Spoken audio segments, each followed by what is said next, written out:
What is going on, everybody? How we doing today? First things first, happy Sunday, and more importantly, happy Super Bowl Sunday. I guess. I stopped. It's been 11 or 12 years now since I watched any sports religiously, and the only ones I really paid that close attention to were football because football's easy to pay attention to. The problem with baseball and hockey, as well as basketball, is there's just way too much of it on all the time. So because of that, like catching a baseball game during the week is just like, oh, the baseball game's on. All right, yeah, whatever. You know, there's going to be one tomorrow. There may have even been one yesterday. Sometimes there's two in one day. You got double headers in baseball. And I was a baseball kid growing up, so that was a big thing for me. Was just baseball, baseball, baseball all the time.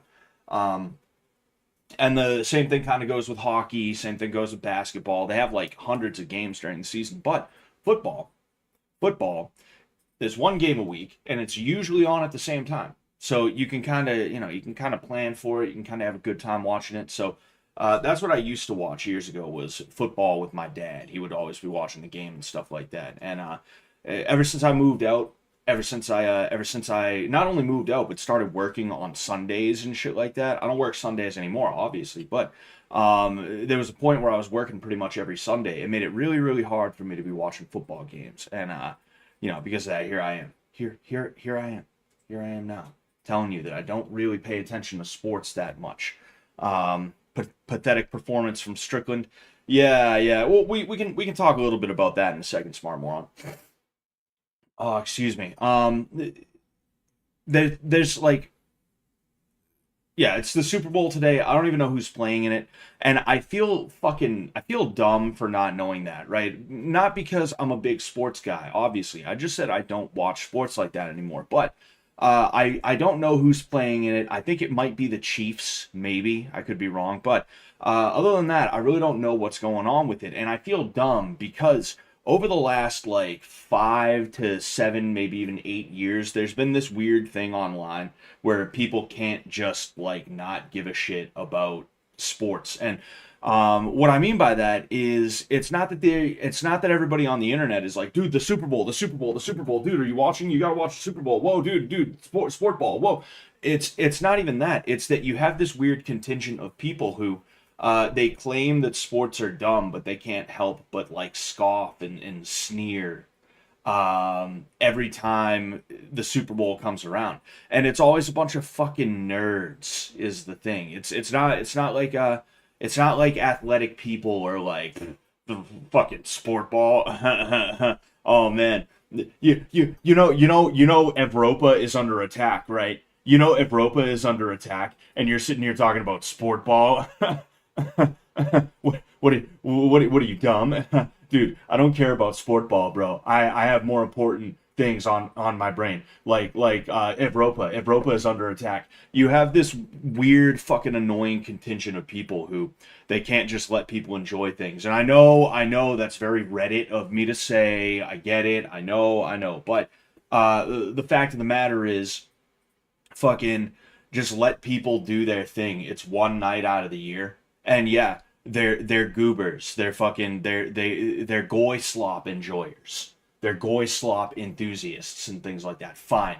Whatever, bro. Who cares? The only thing worse than a goy slop enjoyer is the guy who's sitting there angry about the goy slop enjoyers. And I'm sick of like, especially the online right, of which you could call me apart if you really wanted to. I'm very hesitant to be like, yeah, I'm a right winger. Like I'm very hesitant to say that, but I'm definitely not one of those Vosh types, that's for sure. They can't just like like you they can't just chill out. They can't just chill out. They can't just let people do their thing, even when it doesn't hurt them in any way, shape, or form. Um, it's just stupid to be that guy, and because of that, my apathy towards uh sports, the mainstream sports and stuff like that, football, baseball, hockey, basketball, and things like that, it almost feels stupid. I feel dumb. I feel stupid for not knowing about it because it feels like I'm lumped in with those guys. The Europe is under attack, you know. And it's not even just those guys. Like the online left is the same way. It's just they hit it from a different angle of like, well, sports are ableist.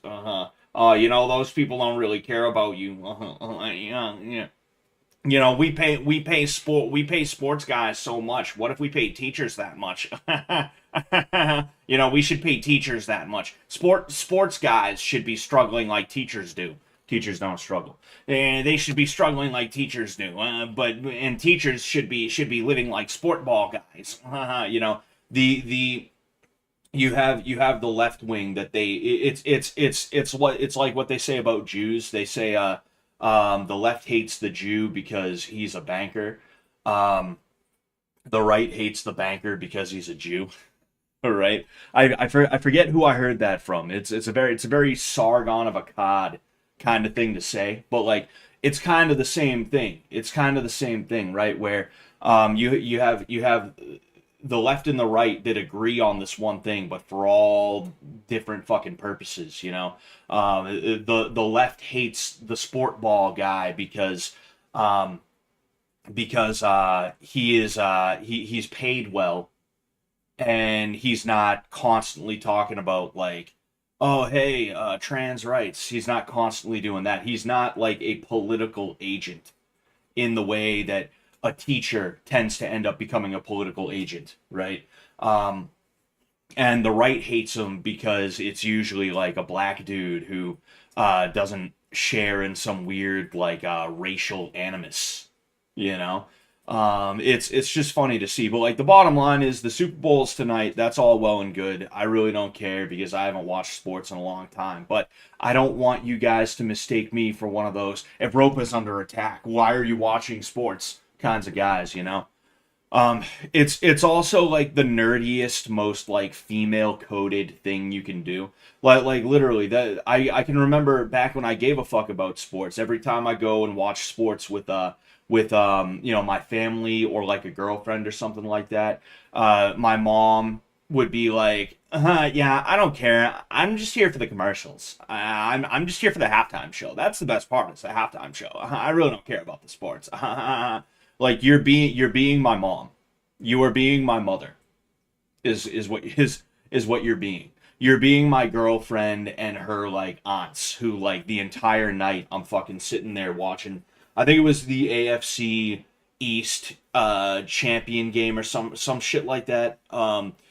I forget exactly what it was, but I'm sitting here at my girlfriend's house at the time watching it, and like every time anything happens, my girlfriend turns to her aunt and is like, hey, Auntie Ann, home run! Like don't be a female, bro. Fucking, that's even worse than being a guy who's like, oh, Damian LaTroy, dude, he rushed for 3 million yards last season, dude. Laron Jenkins, dude, he shoved his nutsack in Joe Smith's face, dude. That's how high he jumped, bro, that his nuts were scraping across Joe Smith's face, dude. Like those are basically the same thing. It's just one's a dude, one's a chick. And when you're that guy who's like, and you actually care about sport ball, you're just being the chick version of that, I'll bet you really like the halftime show, right? I'll bet you get a huge kick out of those commercials, don't you? I'll bet you do. You fucking female, you're a female. Fucking. Yeah. Baby, I hate to break it to you. You're a female. Thanks. Work on it. You need to work on that. All right? Mm-hmm. I didn't marry you to be married to a female, all right? She's sick of me. She's on her computer right now. She's like, divorce attorney. Divorce attorney. Aggressive divorce attorney, hates men, wants to take all of their money. Man. Anyway, a man who does not like sports is the equivalent of a Starbucks blonde, basically, right? And the thing is, it's here's the thing, right? It's the same gripe that I have with the race realist type dudes. Somebody who can play sports, somebody who is an athlete or was an athlete, um, they're not the kind of person who's like, you care about sport ball. What's your problem? They're not that kind of guy. It's the people who they played in band when they were in high school. They were on the color guard. They did some kind of activity that was not sport related. Not that there's anything wrong with band or color guard or anything like that. What I'm saying is what they did was inherently unathletic compared to the football team or the wrestling team or the basketball team or something like that, right? It's never going to be a guy who actually played sports who's like, but dude, Evropa's under attack. It's never going to be that guy. You know, it's never under any circumstances. And that's because those dudes understand the importance of athletic activity for not just physical, but also mental well-being. And their enjoyment of sports does not come from a place of like worship or anything like that. They just enjoy sport. They enjoy competition. They have a healthy sense of us versus them, and they enjoy seeing elite level athleticism, regardless of who it happens to be, right? It's always the people who, like, they were a geek in high school and maybe after they started lifting some weights, they never actually played sports. They're all aesthetic. They're not actually athletic. They're just fucking sitting there.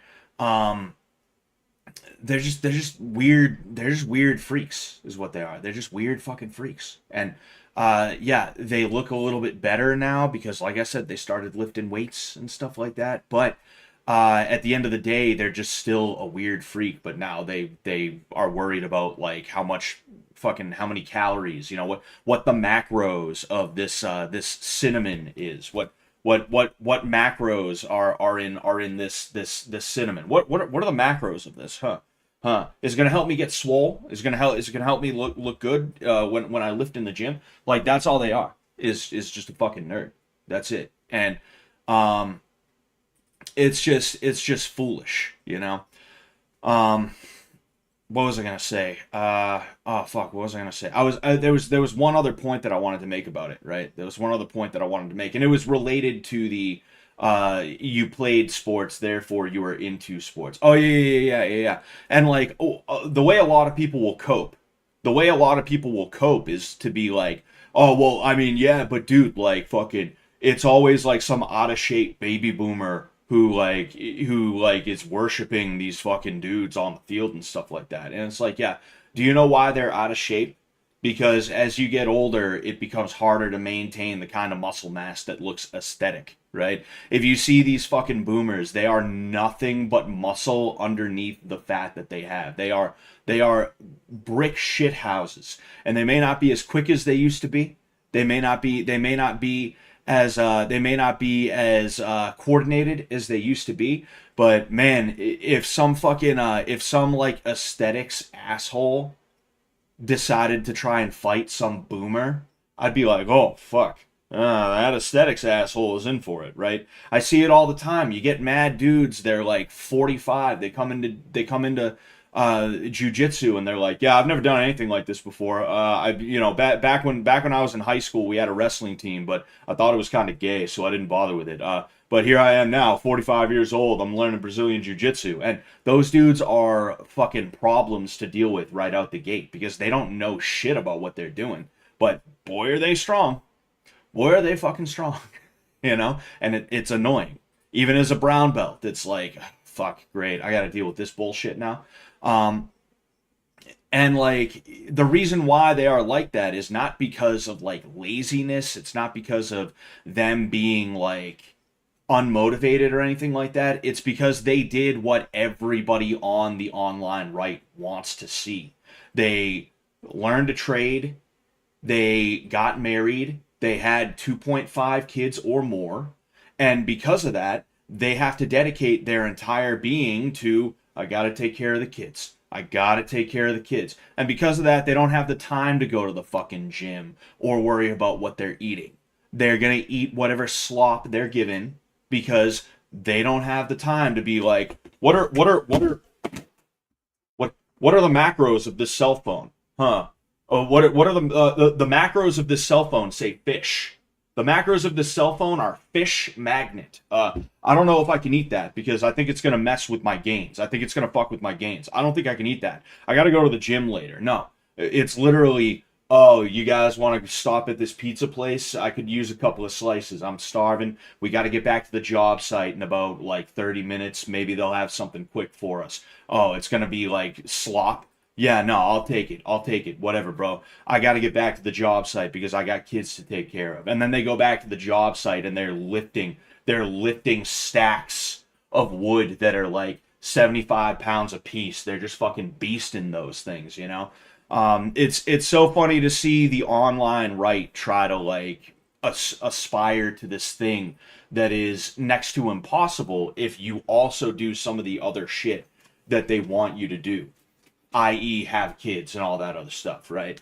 Like, I'm not saying that it's like bad to strive to aspire to something that you may never even be able to achieve. I mean, that's what we're doing as Christians. We're trying to strive to be as close to Jesus Christ as we can be, knowing that we're going to fail. There's nothing wrong with that in and of itself, but the judgment that comes from these fucking losers, dude, the judgment that comes from these fucking freaks is absolutely, positively disgusting, and I cannot stand it. I cannot stand those guys, you know? But anyway, with that said, fucking Ian Swagger says Scott and his wife are gonna have kids that grow up to look like Louis C.K. if we're lucky. If we're lucky. Fucking, I am 36 and knees still good. Congratulations, William Gass. You know, one of my knees is gonna give out eventually. I dislocated it about 11 years ago at this point, and it doesn't kill me now, but I know I'm just waiting. I'm just waiting to be like 34, 35, and I wake up and it feels like there's just rust. It feels like there's rust in my knee. That's what I'm waiting for. I know it's gonna happen. I know it's gonna happen, you know. William Gass, definitely do squats your whole life or kettlebells, the best overall physical maintenance machine. Yeah, oh yeah, and that is one thing I will say, right, is that a body in motion stays in motion unless acted on by an outside force. That's one of those things that like personal trainer idiots will say that is actually kind of true. It's actually kind of true. And when I say personal trainer idiots, what I mean is the guys who like they have their own system or whatever. It's like with what Sam said once. He said that like every fitness guy has one thing that he thinks is like that's the solution to every problem, you know. That's kind of one of those things that those types of guys say, but it's true. It is true. You know, you have to keep on moving. You have to keep on doing what you're doing. And if you don't, then you're going to end up like not that well in your 40s and 50s. That's just the way that it is. And that's why these dudes have the bodies that they do. Like whether they're healthy or unhealthy, like I said, they're brick shit houses. And because they kept on moving, but the kind of movement they did was not conducive to like aesthetics. It was not conducive to like, you know, that upside down triangle shape, the V shape. It was not conducive to that. It was conducive to fucking like power lifter power lifter physiology, right? That's just the way that it was. And that has its benefits, obviously, but like one of the benefits is not a gas tank that is known to survive a mile run, you know. You get what I'm saying though. Like the problem with a lot of people is not that they got old, it's that they stopped working out as they got older, you know. And part of that problem, to go back to the point that I was making about old dudes, is that they don't have the time or the energy. Like it's real easy for us to sit here right now and be like, dude, excuses. Dude, there's always time for everything. You can find time. You can make time.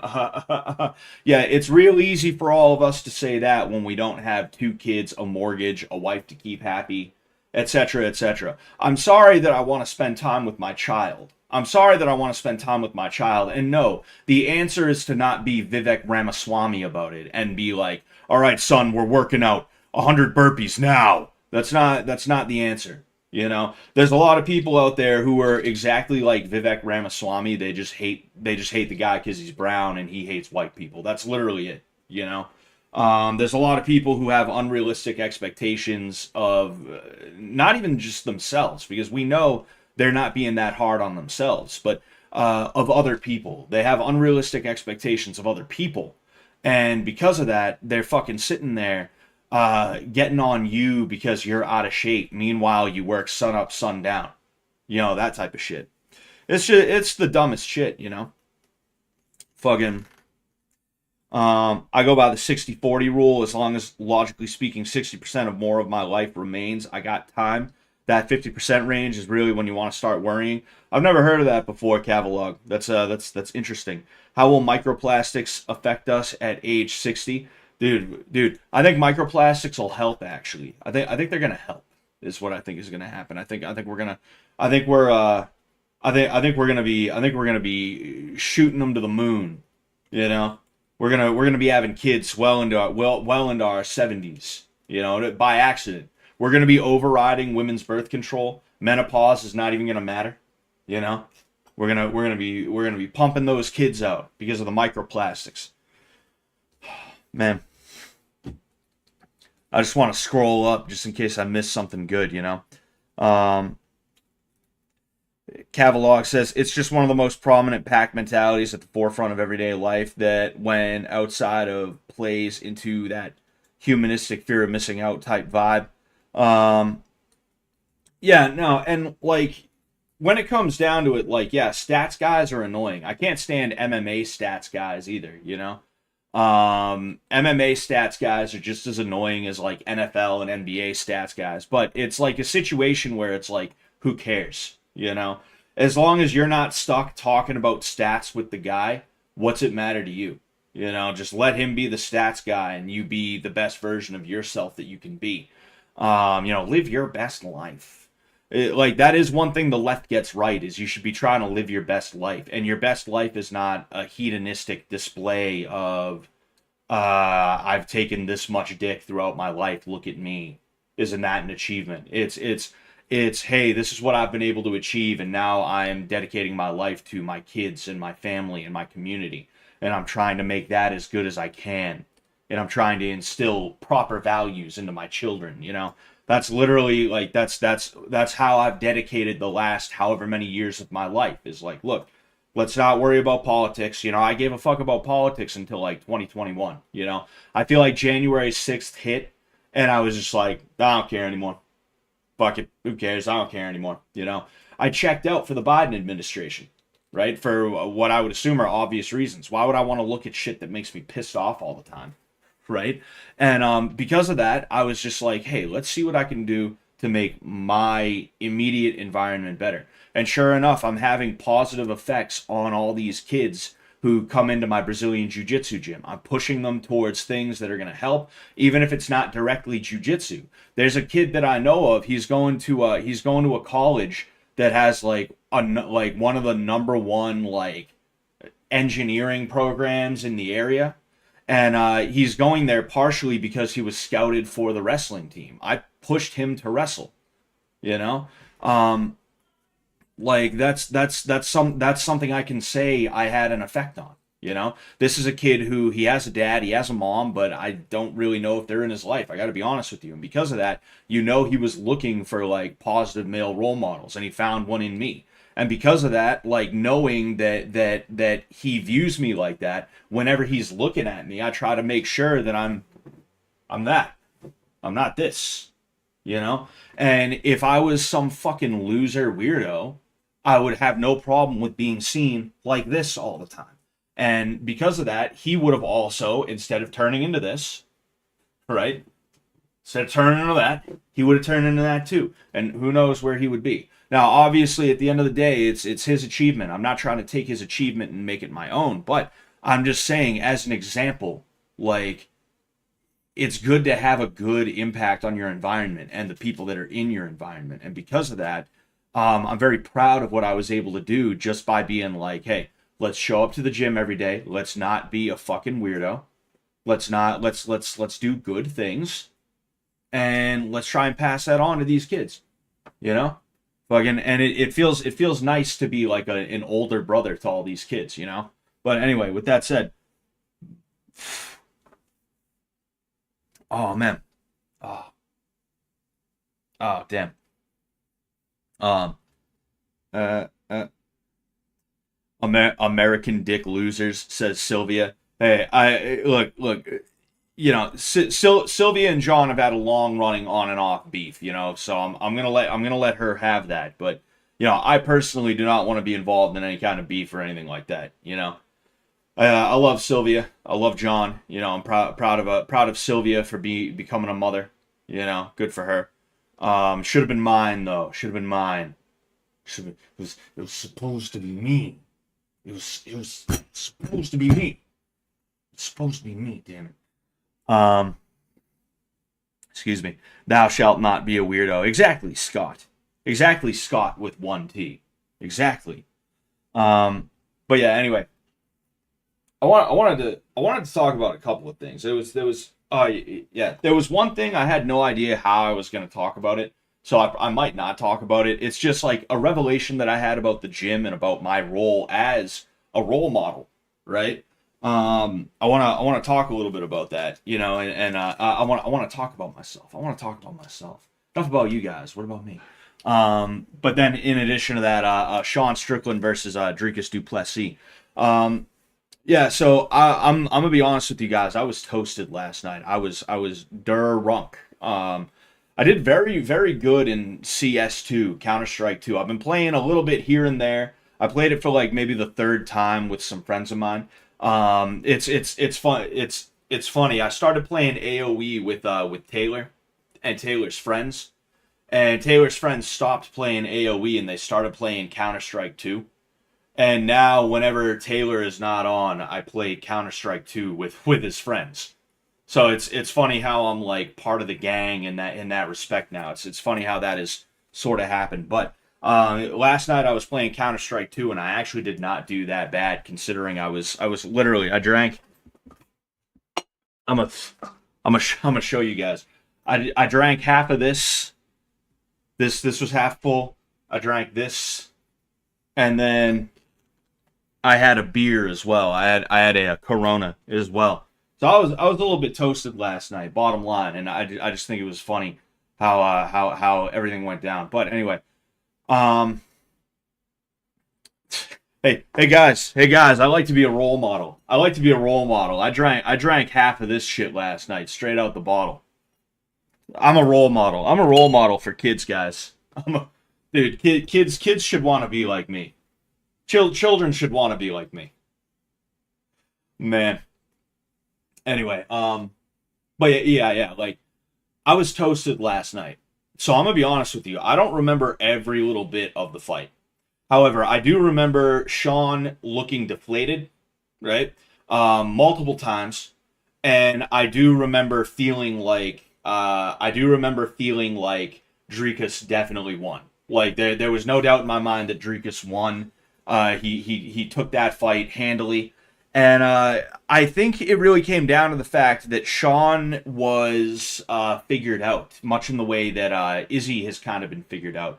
Dricus figured Sean out, and he was able to capitalize on that. Now, Sean is the kind of guy who marches forward regardless of what you're throwing at him. He uses his defensive capabilities to remain as unhit as possible. He likes to use teeps as well as fakes to set up punches and other stuff like that, and he likes to hide behind his jab a lot of the time, which is funny considering all of the video of him sparring random fucking dudes where he's hauling off. But when it comes to the actual fight versus a guy who's a threat, well, he doesn't want to take those chances all of a sudden. That's a little bit funny to me. You know, I'm not the only guy who's noticed that, of course. I'm not the first, I'm not the last, but, you know, I'm just saying it right now. Regardless, though, Dricus waited for Sean to march into the range that he would typically feel comfortable throwing at, and instead of waiting for Sean to go, he went first. That's the story of multiple rounds of that fight. It especially became apparent to me in what I believe was either round 2 or round 3. I forget which one. I think it might have been round 2, though. It might have been round 2. You were seeing Sean march in, he would set, and as soon as he set, Dricus would fire off something at him. And it was just a pace that Sean could not keep up with, and he couldn't settle down and do what he needed to do in order to get his, to get his offense going. And it's just funny because, like, when it comes to Dricus du Plessis, like, a lot of people assume that he doesn't, he just cannot stand up to, or it's not that he can't stand up to it, but he just is not that good on a technical level. And I love that because, yeah, there's definitely areas where he looks ugly when he's doing stuff, but he makes it work. It's just through the sheer power of will and athleticism, he's able to make it work. And I love that. Even though I actually, I've kind of started to not like Sean Strickland that much. I've seen a little bit too much of him, if I'm being honest with you. He's made himself a little bit too available, if that makes sense. But like, I'm liking what Dricus du Plessis is doing because I'm not saying he's bringing it back, but he's sort of like a blast from the past where you had two guys, they were highly trained, but they may not be the most technically efficient in every little area of combat sports or every little area of striking, right? And even though they may not have been the most polished, they still went in there and they still let people have it, and they were still able to do some really good stuff. You saw things like, Dan Henderson, right? He was a wrestler who just had dynamite in his right hand. And because of that, they called it the H-bomb, right? They called it the Hendo bomb. He was known for just absolutely starching dudes, for laying them out, knocking them out cold with his overhand right. This is not a guy who was a big boxer or anything like that. He was a wrestler who just happened to know how to generate power. And because of that, he made a name for himself, not just as a wrestler in the UFC, or in MMA in general, but as a guy who would absolutely positively rotate your jaw like it's fucking Daffy Duck's beak, you know? And I love that shit, dude. I loved that about MMA. That's what I wanted to be a part of when I first got into MMA. And that is not what MMA has become. Instead, it's become what essentially Sean Strickland is. You have a guy who is a specialist in a certain area, whether it's striking or grappling, and then he further becomes a specialist depending on what he is good at in whatever he specializes in. I.e. Sean Strickland throwing that jab, using his defensive capabilities with that fucking cross guard, that Philly shell and shit like that. And they never, under any circumstances, deviate from what their specialty is. It's all about trying to funnel a guy into that little box where they can win the fight. And that's fucking boring, dude. That is boring as shit, and I hate that.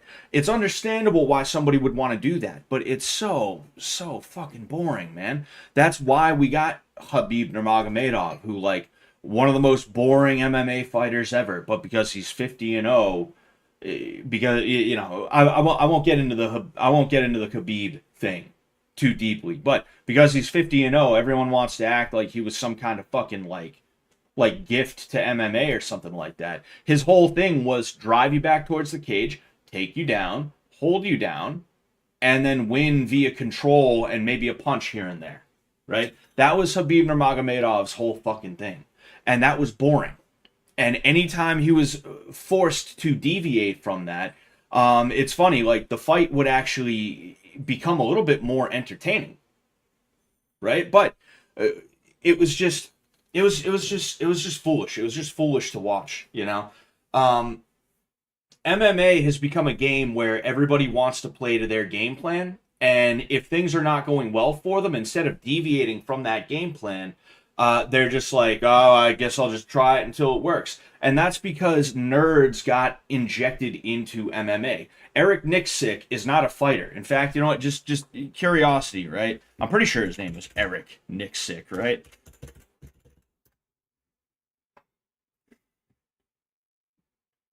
Yeah, you see, Eric Nixick, right? American mixed martial arts coach and former college football player who is currently the general manager and head coach at Extreme Couture Mixed Martial Arts, right? That's all well and good, right? You know, former football player and stuff like that. Wow, that's really cool. That's really fucking cool, man. But does he have... No, he hasn't ever fought. He hasn't ever fought. Interesting. Funny. And then you get other dudes, right? Like Firas Zahabi. I'm curious about him, right? Right? Nope. Nothing. Nothing. Nothing. You know? Excuse me. You have a lot of dudes who, like, it's not even just that they didn't fight in MMA, right? Because someone like Firas Zahabi, it's like, okay, you know, maybe he was competing.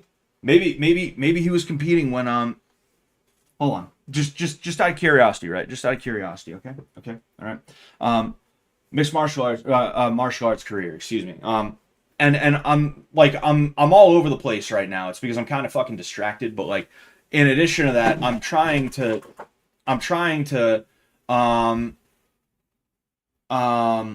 make an overall point here, right? I'm trying to make an overall point here, fucking with this, okay? So Eric Nixick did not fight. Firas Zahabi, at least it has a martial arts career thing, right? In 2000, Zahabi joined TriStar Gym, where he trained in BJJ and Muay Thai. After just 6 months, Zahabi earned a blue belt in BJJ and became a part-time coach at the gym. A few years later, Zahabi met John Danaher and would frequently make trips to Renzo Gracie Academy in New York City to train with him. In 2011, Zahabi received his black belt from John Danaher himself. Because Zahabi was studying at university, he was not able to compete extensively. Why not? Nonetheless, he became a Canadian amateur Muay Thai champion and won a few provincial-level grappling competitions.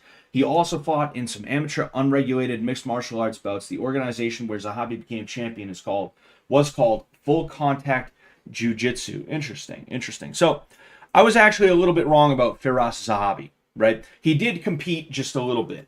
But the point that I'm trying to make is a lot of these guys are just nerds. Like John Danaher, nerd. He's not some kind of dude who was like, I really want to do this. Firas Zahabi, he competed at least. I'll give him that. But largely known as just sort of a nerd. Eric Nixick, nerd, right? These are guys who they're not actually approaching this with the mindset of what's going to make an entertaining fight. They're approaching it with the mindset of what is going to make somebody win the fight as effectively and efficiently as possible. And is that wrong? No, not necessarily. But it's boring. It's fucking boring. And that's my issue with it. Is that you have a lot of guys today who it's less that they're fighting and more that they're nerd, whoever their nerd is. Whoever the nerd that trains them is, right? He is instilling a game plan into them. And that game plan does not allow for like contingencies or anything like that. There's never going to be a point where you just sit there and you're like, hey man, you got to swing for the fences. You got to really go for it. It's never that. It's always just, hey, the game plan isn't working. Try more of the game plan. Hey, the game plan isn't working for you, bud. Try more of the game plan. Just try more of the game plan. Just try more of it. Try a little bit more of it. Try more of the game plan. That's what ends up happening. And it has ruined the sport to a degree. You know? So to have a situation where you got a Dricus du Plessis who went in with a game plan, don't get me wrong, but the game plan does not supersede having to do whatever you can to win the fight. That's a breath of fresh air. It really is a breath of fresh air to see. It really is a breath of fresh air to see that like there's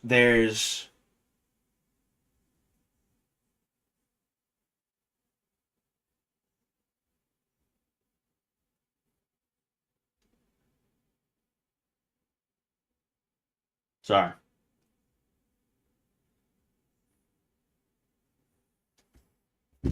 Anyway, fucking trying to figure out what's for dinner. Anyway, But yeah, the bottom line of what I'm trying to say is like MMA has become gamified. It's no longer a fight, it's a game that resembles a fight. And you have a lot of guys like Sean Strickland who they're specialists in a certain skill set that falls underneath striking as an umbrella. And he is constantly using that same skill set even when it's not benefiting him. Even when it would benefit him to switch up the way that he is trying to win the fight, he does not because his coach decided they were going to drill the same game plan ad nauseum for 6 to 12 weeks prior to the fight. And the coach is never gonna be like, "Hey, you just got to go for it, man." All those sparring matches we always film at Extreme Couture, where you're beating the fuck out of dudes that are half your size and not on your skill level. You got to try fighting like those, man, because this ain't working for you. That's Sean Strickland. That's Khabib Nurmagomedov. That's a lot of other guys in MMA today. It's just gamified. It's all about the game plan and not about the actual fight. And to see someone like Dricus du Plessis, who, like I said, he has a game plan, but winning the fight is not superseded by sticking to the game plan, even when it's not working. It's a breath of fresh air, and I like that. And I want to see what happens with this guy. You know, he might face whoever, Chimaev next, and Chimaev might maul him. Who knows? Who knows? We'll see what happens. But it's nice to kind of have a moment where you're like, oh, fuck, what's going to happen? What's going to happen? Wow. That wasn't supposed to be the case, but it is. What's going to happen? It's fun to see that. It's nice to see that, Fucking. But yeah, anyway. We're 45 minutes into it. And we haven't even done this, right? We haven't even started whatever it's called yet. Sorry, I gotta pull up.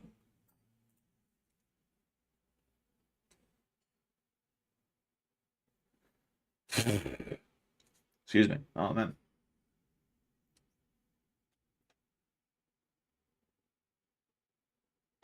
Library. I hope my audio is good as well. Fucking usually I check to make sure that my shit is like connected properly, because sometimes what'll happen is you'll get a static sound when I speak, and it's because the connection of the cord, the connection of the cord from my microphone is not properly, it's not properly connected. That's just the way that it is. And because of that, I'm like, oh, damn. I'm always nervous. I'm always fucking nervous. But anyway. Audio is A-okay. I sure hope so, JC. I sure hope so. There we go. Alright. Yeah, like I said, I've been playing Counter-Strike 2. I have a total of 5 hours in the game. Meanwhile, AoE 2. I have almost 1,000 hours in the fucking game. Oblivion, yeah, I'm wondering how many hours. Yeah, I haven't actually played Glover yet. Lethal Company, 2 hours. Wow, surprising. I want to play War of Rights again, but the thing is, unless you can speak in War of Rights, it kind of fucking sucks a little bit. And in addition to that, I'm hoping they add Fredericksburg. If they add Fredericksburg, we're gonna play War of Rights on stream for sure, because that's literally like my ancestor was at that battle in like a decisive role in the first day of the battle. So that's pretty cool. I'm very proud of that. And if they add Fredericksburg, I think they'll probably add his regiment, but yeah, and then this, I never actually was able to play this game, which is annoying. But anyway, Oblivion. By the way, I gave people an option on Twitter today. I said we can either play Oblivion, we can play Counter-Strike 2, or we can play Age of Empires 2 Definitive Edition, right? And people picked Oblivion over the other two. I figured we'd fuck around a little bit today and play around, but here we are. They ported Glover to the PC. That's crazy. Oh, dude, Glover was always on the PC. I only ever played Glover on the PC when I was a kid. That's the only time I was able to play it. All right.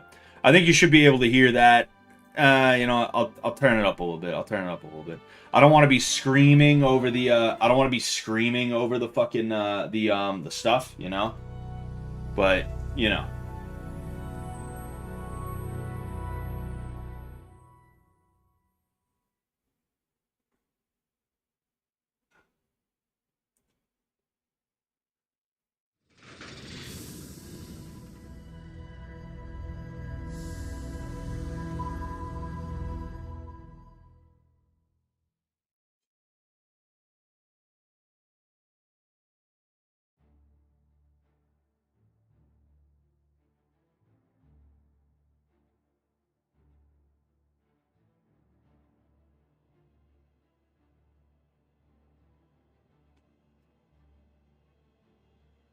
Anyway, never knew that. Thought it was an N64 exclusive.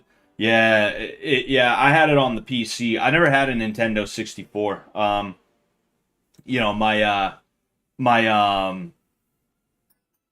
I mean, I had a PS1. So I mean, it's yeah. I mean, that's just what I had. I had a PS1. I had a PS1 and then a PS2, and then I had a Wii and an Xbox 360. Then I had a PS4, and now I am PC Master Race, is what I am. Um, but yeah, Jank of Alchemist, what's going on? I'm just curious about some shit. Looking around. Talk about awkward family dinners. Oh boy.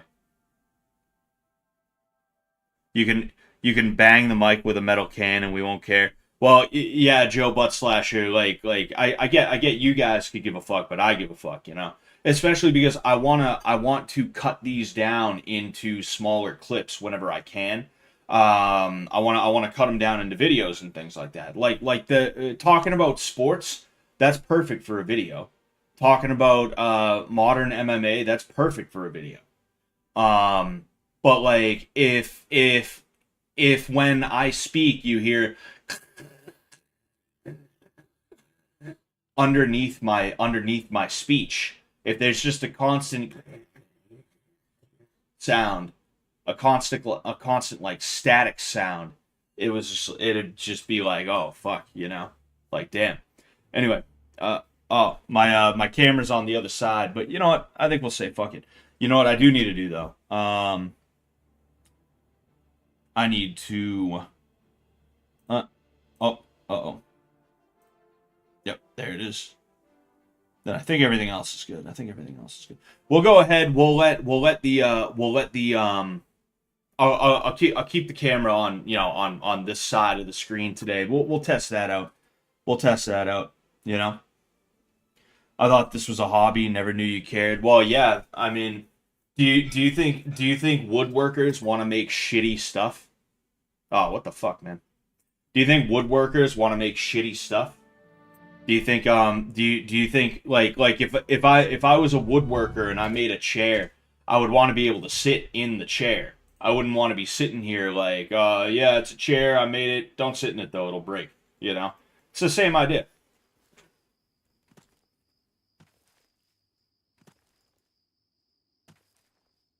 The static would turn you into the average MMA commentator. Can't have that. No, sir. No, sir. Not one bit. I don't even know where the hell I'm going right now. I love playing a Khajiit because they're so much more springy. Like, that's fucking great. I love being able to do that shit. Oh, what the hell's over there? Oh, fuck. That's the entrance to the Shivering Isles. Chalice is dead. Oh, Fort Redman.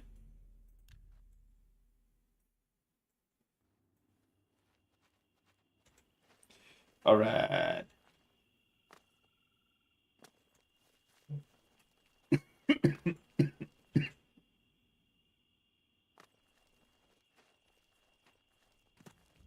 Whoosh. Oh, it's a will-o'-the-wisp. Oh, damn it. I guess a will-o'-the-wisp is part of Irish folklore. Scott, do you know what? Do you know about Dad Meat and War Mode podcasts? I feel like you could fit in. Dad meat? No. War mode kind of sounds familiar. I don't know why. Why? Like, what do they like? What do they talk about? Because I'm down to do whatever with whoever. Honestly, like I like talking to people and shit like that. Believe it or not, I'm not the most social guy, but I love being able to like hop on a podcast and talk about shit. You know. Oh, a little bit of blood here. You know, like I'd love to go back on PKA. I wouldn't like. I wouldn't try and pressure my buddy Taylor into having me back on. I know if they want me back on, they'll ask me, and I'll be there. Um, who the hell is that fucking who was running around? That's pretty weird. Um, Coffin. Ah, yes, okay. I have picked up my reward and received my next contract. I'm literally about to kill the listener of the Dark Brotherhood right now. War mode, very funny, relatable dudes and conspiracy oriented. Friends of Shane Gillis. Ah, that's pretty cool. That's pretty cool. Yeah, maybe I'll have to check them out. Um.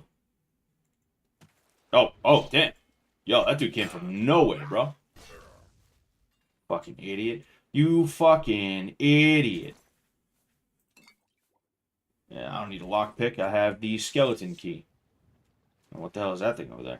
Oh, he killed the slaughterfish. Dad meat, excuse me. Friends of Shane and war mode. More family oriented, but still funny. That sounds pretty cool. Yeah, yeah. I mean, I'd be. The thing is, like, I'm very slow to embrace new stuff, like new media, new music, and stuff like that. I'm the most open minded towards new music. I'll say that much. Um, but like when it comes to new media, like it took me well over a decade to watch Breaking Bad, and I was wrong about that one. I was so wrong about Breaking Bad. Breaking Bad and Better Call Saul are two fantastic series. The Sopranos. Shagor, that's Rat's Shrine. The Sopranos, I have to watch. I'm interested in watching them. I want to make sure that I do at some point. Um, what else? Band of Brothers, I'm gonna be honest with you. It wasn't bad, but I wasn't in love with it. I really was not. I really did not care about it that much. If I'm just being honest here. Um, who the fuck? What's this idiot doing? Anyway, trying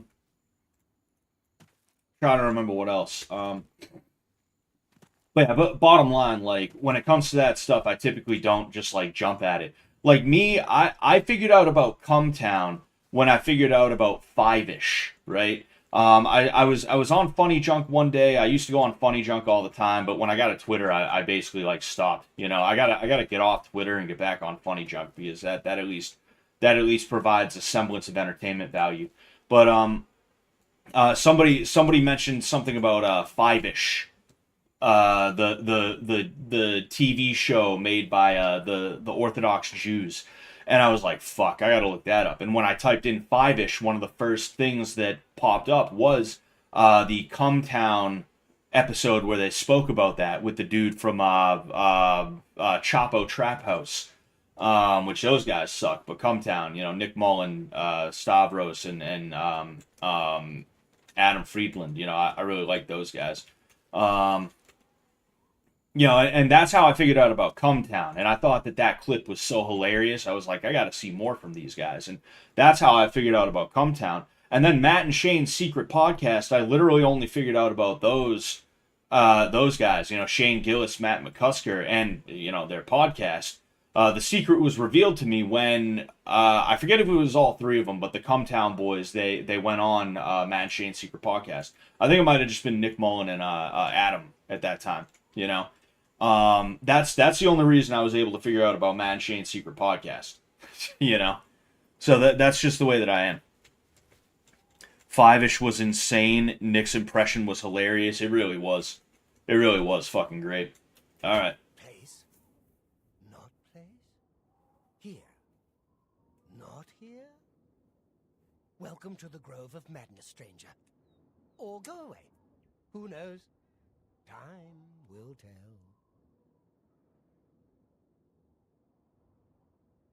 Brian of Sheogorath. Killed and ate a Bosmer there, but it made me sick. Saw Lord Sheagorath in the vomitus, so that's all right. Here to sacrifice? A limb would be nice. I wish to speak to Sheagorath. Then approach the shrine. Of course, he won't appear, because it's not raining. He loves the rain. And you'll need an offering. I think a lesser soul gem, a head of lettuce, and some yarn will do the trick. Yes, that's what Sheagorath wants. Alright. We watch and wait. Nobody wears pants around here. You do not have the proper offerings. Oh boy. So I need yarn, a head of lettuce, and a lesser soul gem. I'm gonna see if I can do Sheagorath's quest real quick. Yeah, I'll kill the Speaker of the Dark Brotherhood later. Where is he at? Oh. You know, I'll go to Leywin though. I'll go to Leywin. Man.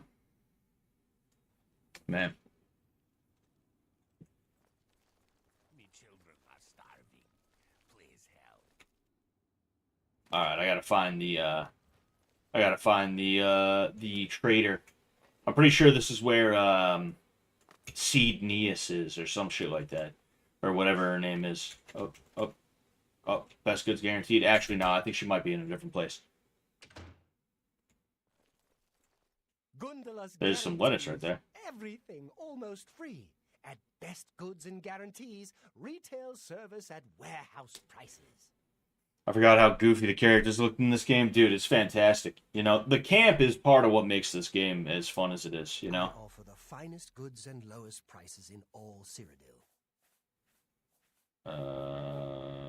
What the fuck, dude? Where's your lettuce? Where's your head of lettuce? He doesn't even have soul gems or yarn. That's ridiculous. That's fucking...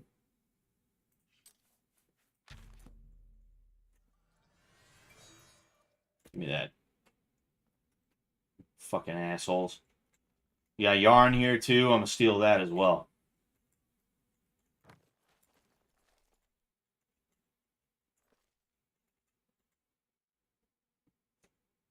Doesn't look like they have yarn hanging around. Well, that's annoying.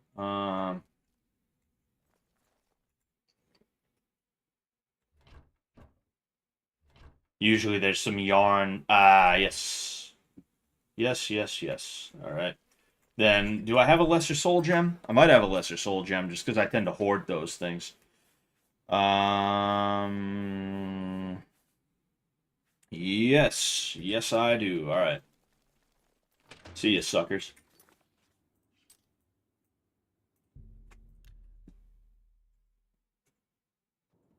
All right.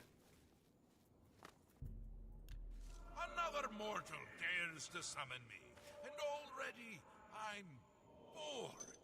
But enough about me. Let's talk about you.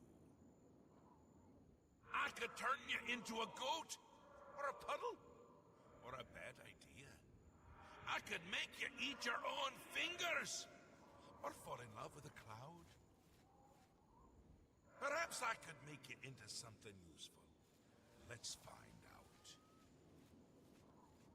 There's a little settlement called Border Watch. It's a nice, peaceful place. And dull. They're going to make their lives interesting. They're a superstitious bunch. Everything is an omen or a portent. Let's make one come true. Find their shaman and ask about the Kashara prophecy. After I left the requested items at the shrine, Sheagorath spoke to me. He told me of the settlement of Border Watch. I am to simulate a prophecy by committing 2 acts. I should speak to the shaman in the settlement to learn about the Kashara prophecy. Alright, let's do it. Yeah, I'll just run down there.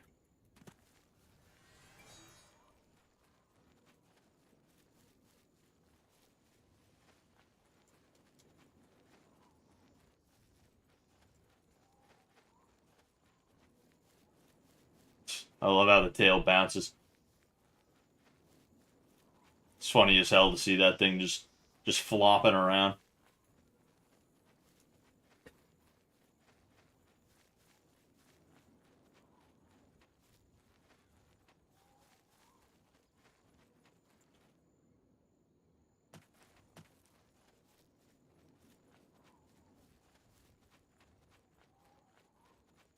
Oh, there they are. There they are. Border Watch, huh? Oh, I see. Okay. That's why they're called Border Watch, because they're right next to Elsewhere. Elsewhere is where the Khajiit are from, I'm pretty sure. Scott's furry arc. That's exactly what it is.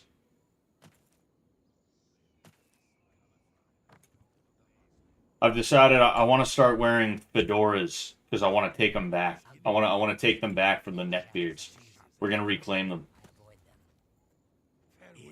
He looks like a shaman. Welcome to Border Oh Watch. wait, it's all Khajiits. You're welcome here. I am Rabasa, shaman of our people. It's funny to me that you guys might not be able to see it, but there's oh, and there's a little bit of red too. Yeah, this is just a black hand robe. This dude has a black hand robe on. Fucking, there's like, you can see blood spatter on it, but then there's also some green shit right there, and it's like, what's that supposed to be? You know, Kashara prophecy. You know of the Kashara prophecy. How odd. Are you some sort of scholar? Enjoy ridiculous prophecy. Oh, I enjoy it. I am a traveling scholar. Wonderful. I would be glad to tell you more. It has been told from our fathers and our fathers' fathers that our time in this place will come to an end. My great-great-great-grandfather, Kashara, foretold of a time when we would receive 3 signs from the gods, signaling the end of the world.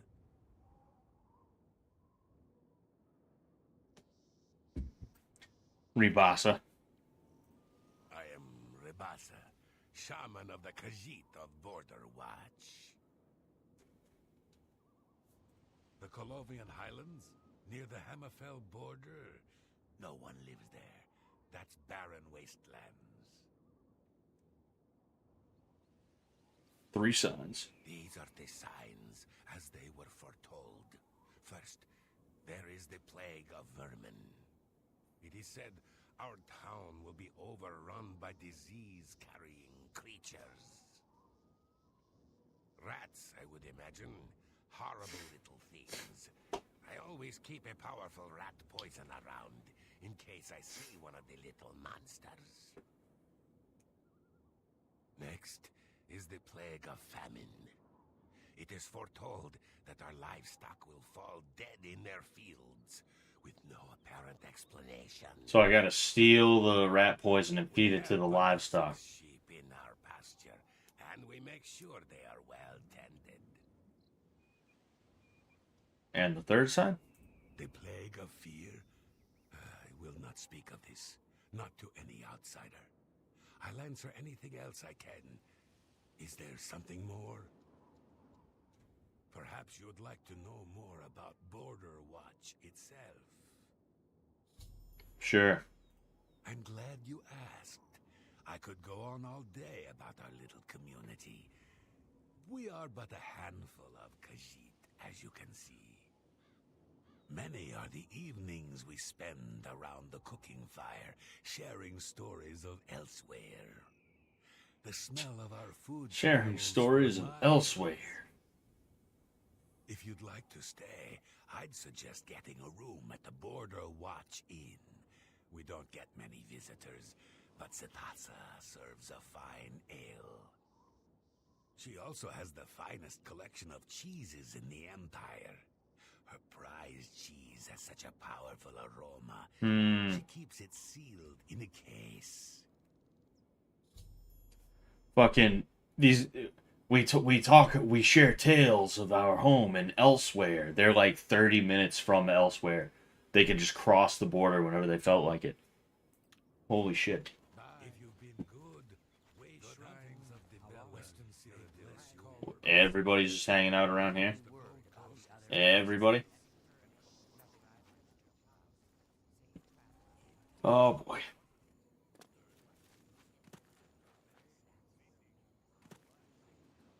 See, I need to find their rat poison. I don't know exactly where it is. I'm just gonna explore for a second or two.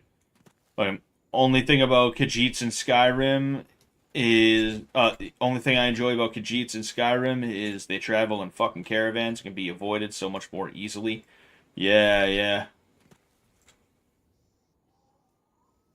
Oh man, excuse me. Oh, interesting. But yeah, yeah, that's a funny thing about Skyrim is they're literally not allowed. They they're they're not allowed to fucking enter cities, you know.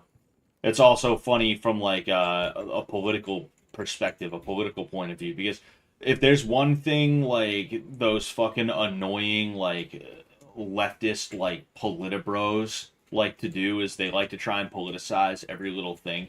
And they like to try and like draw some form of ethics or something like that out of any video game that they have the ability to do so with. And one of the things that they like to do is they love like Fallout New Vegas, for instance, right?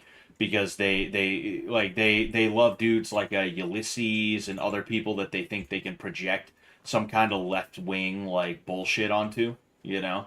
Um, and it's funny to see like weird um political video game YouTube guys, of which there's like so many of them. There's like so many of these fucking left wing culture critic idiots. Um, they love to sit there and do this with all these video games, and they have such a hard time with Skyrim specifically because with Skyrim, um, with Skyrim, it's like, okay, who do you got? You got the Stormcloaks, who they are the natives of the land. They are fighting imperialism, but they also are very racist. And then you also have the Imperials, who or the Empire, who they are just they're an imperial power, but they also will let just about anybody in. They don't care, you know. So it's just it's funny to see those little things, those little aspects of it. Anyway, Ribasa has who apparently has a large thing of cheeses. The shaman Ribasa has told me that of the Kishara prophecy, the first sign is vermin infestation, the second sign is plague, and all of the livestock are supposed to die. I will need to find a way to create an infestation of vermin. Well, I need to go. I need to unleash the cheese while also taking the rat poison out. Where is it? Border Watch in. Okay.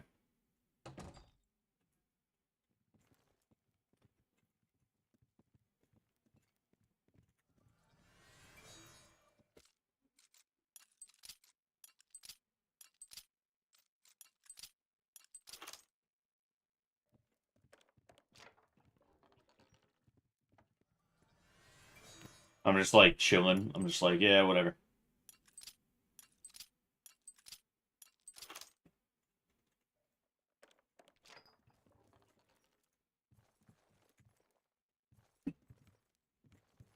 You're Oh, always nerd. welcome in Border Watch. Yeah, shut up.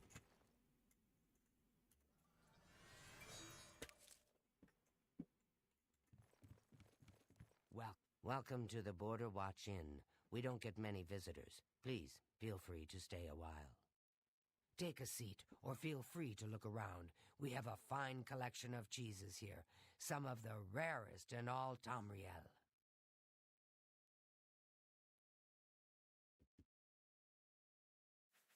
Cheese. It's been a hobby of mine for years. I've collected cheeses from all over Tamriel, including the rare Olroy cheese. A more pungent cheese you'll never find. It looks smooth, but it stinks to the heavens and beyond. I keep it locked away tight. If I were to try cooking with it, the smell alone would draw rats for miles. It's a lovely conversation piece, though. Like I said, though, I need to find the rat poison in this place. Is my issue.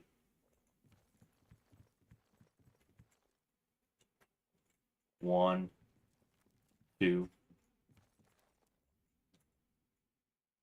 Olroy cheese.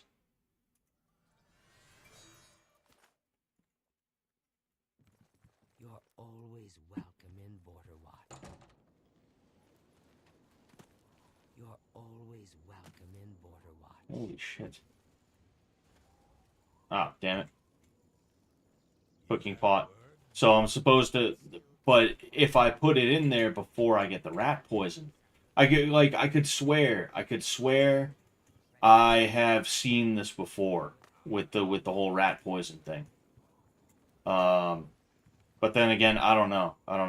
You know what? Just in case.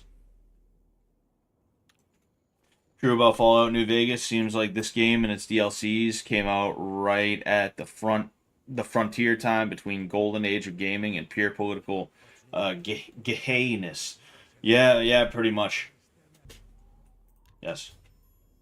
I placed the Olroy cheese into the cooking pot. The smell coming from it is astounding. Many settlers have been lost, and most non-Argonians have left in fear. I have You're heard always Argonia welcome is in a strange and Borderwatch. treacherous place.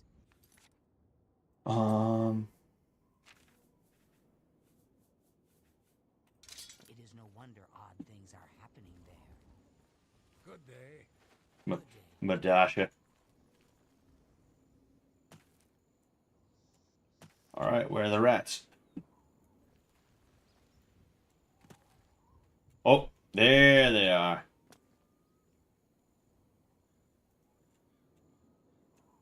Damn, that is a lot of them. I've used cheese to lure many rats into Border Watch. I should speak with Ribasa to see if he believes this to be part of the prophecy. Dude, I would love to have a rat that big. Like I want the huge guinea pigs, the ones that get to be like that big. I want one of those things, man. Like no lie. I would love to have one of those things. Or like a capybara or something like that. All right. Bitch ass. How you feeling, huh? No time to talk. I have to get rid of these rats.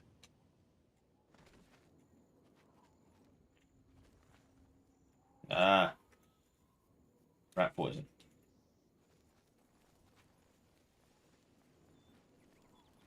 Hello, friend.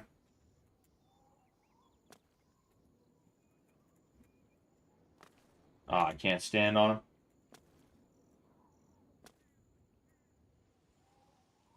Damn. You've seen it. You've seen the first sign. Perhaps this is the beginning of the Kashara. Kasha. It has come. We're doomed. Doomed. Run while you can, stranger. Get out. All right. Be seeing you.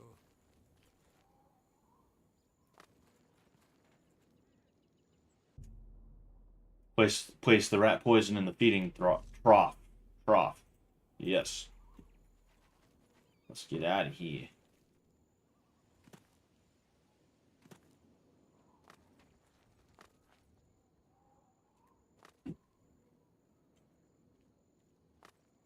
Do I gotta wait for all of them to die or something like that?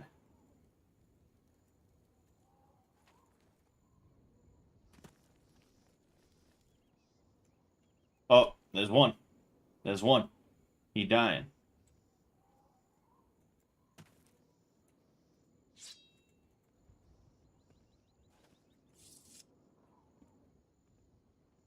They're all just hanging out.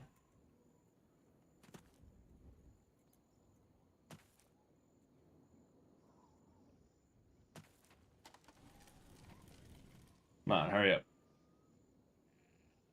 Oh. Sheogorath has congratulated me for simulating the first two signs of the Kashara prophecy. I am to go to the center of town to await the final sign. You've done well, Holy mortal. shit. into the center of Border Watch and make sure to duck.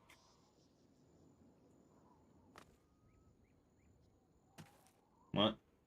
Huh? Told me to duck. Oh, damn.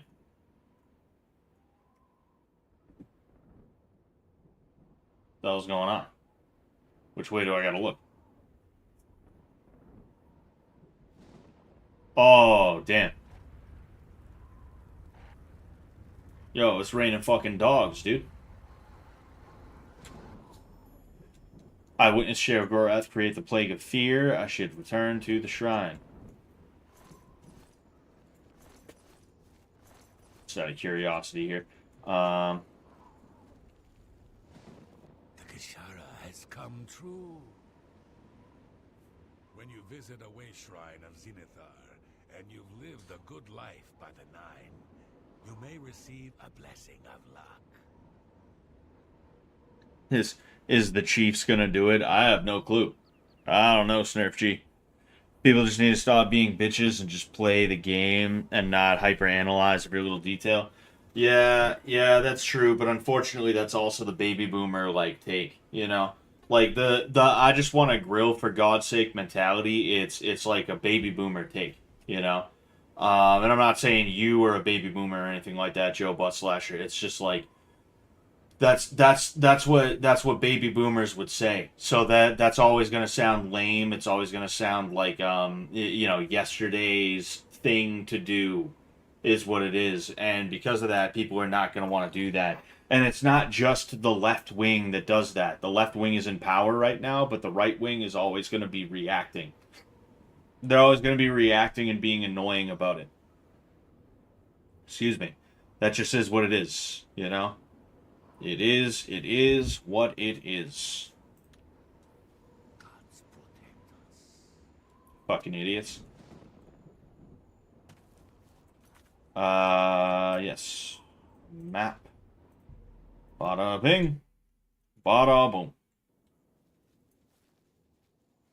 Good times. Good times. I hope you had as much fun as I did. Here, take I'm this. just looking straight at his It's a fun dick. little toy. Now go away before I kill you. Oh, the Wabajack. Hell yeah. Shale Gorath has rewarded me for my efforts by giving me Wabajack. Alright, let's see. Wabajack. Oh, man. It's not, you know. Hold on. Let me, fuck it. I don't know what else to do. Oh, damn it.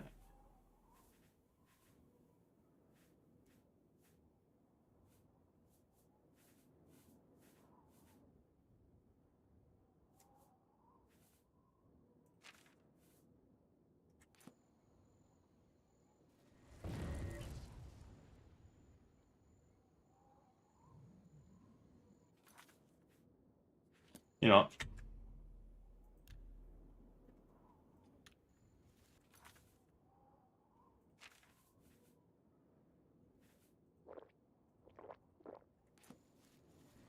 Hey, come on now. There's no need to get violent. Angalsma.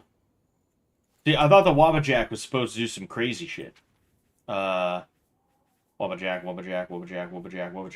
Yeah, just Wabajack on target. That's it. It's just you Wabajack on the target. Wabajack off, huh? Ha ha. Hey, oh, hey. Hey. Dude, fuck. I hope my audio isn't peaking. I don't think it's peaking, but you never know. You never know. I do see it's a little bit in the red every now and again, but you know. Oh well. So, I need to go get this guy right here from Castle Breville. Not from Castle Breville, but in Breville. Oh yeah, it's not even just this guy. I literally have to kill the speaker of the Dark Brotherhood. I have to kill the Dark Brotherhood speaker. Not speaker, listener, excuse me. Whoop. Whoop. Whoop. Hello. Spare Shut up. I'm gonna wobbajack on him. Hello. Good evening. Do you believe any of that talk about more Oblivion? Oh, no, never mind. All over the place? Wobbajack on his face. See you Wobbajack on him. Need to get violent? Do your worst. Look out.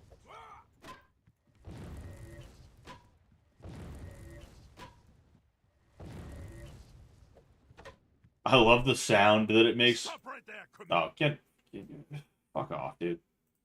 Get out of here, asshole. Damn, I have no charge on the Wobbajack anymore. Oh, damn.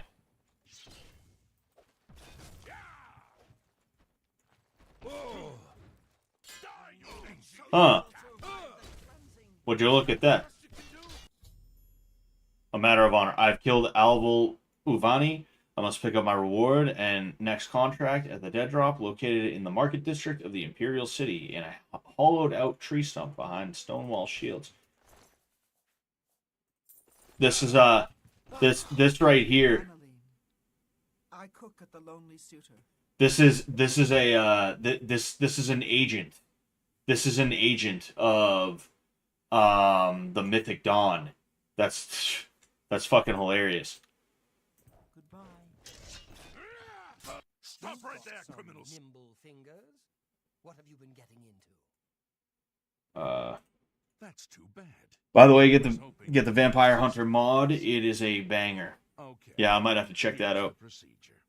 We go to the I castle. want to see if I can do something to turn that down a little bit. La la la la la la la la la. Yeah. Fuck no. Damn it. Hold on. Is it good now? Is it good now? I don't know if it's good now.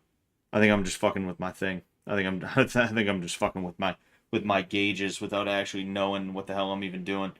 That's all right though. Fuck it. Fuck it. Volin drunk.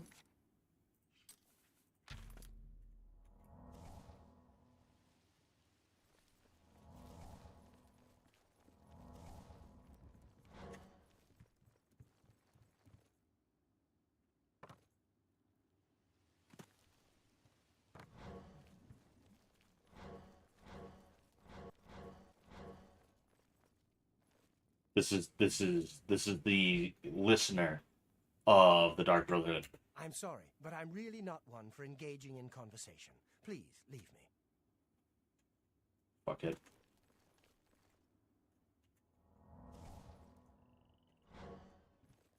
I want to see what happens when you reach up, kiss the lucky old lady on the cheek, and hope you'll get your wish.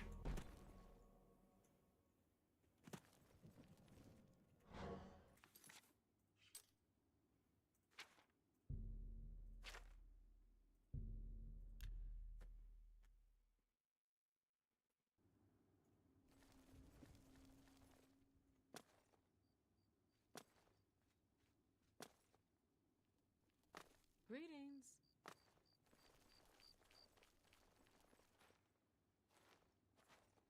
Hollowed out tree stump.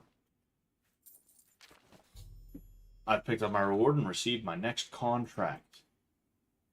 I picked up my next contract from the dead drop in the hollowed out tree stump. I have been ordered to go to the campsite on Knoll Mountain and killed Halvestein Whoreblood, a savage Nord barbarian skilled in the use of the axe.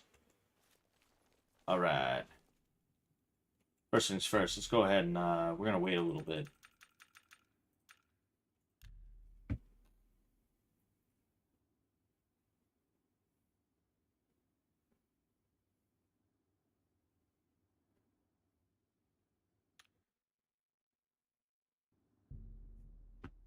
Oh boy. You dream of a sumptuous banquet spread out before you. You feast on a particularly choice cut of roasted meat, and its aroma makes your mouth water. It is only as you cut into the last portion that you see the larvae squirming inside. You cough blood as the larvae begin eating their way out of your stomach. Oh boy. Am I getting hurt? Yep, I'm getting hurt. About more Oblivion gates opening all over the place? I haven't even begun to try and, like, figure out the main quest line. That's why that person was able to conjure up Mythic Dawn armor and weapons and not get and not get beat down by the guards. Oh, wrong one.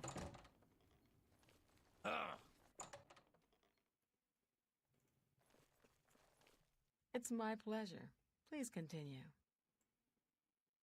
Good that you want to get better. Fuck it. Let's get to train.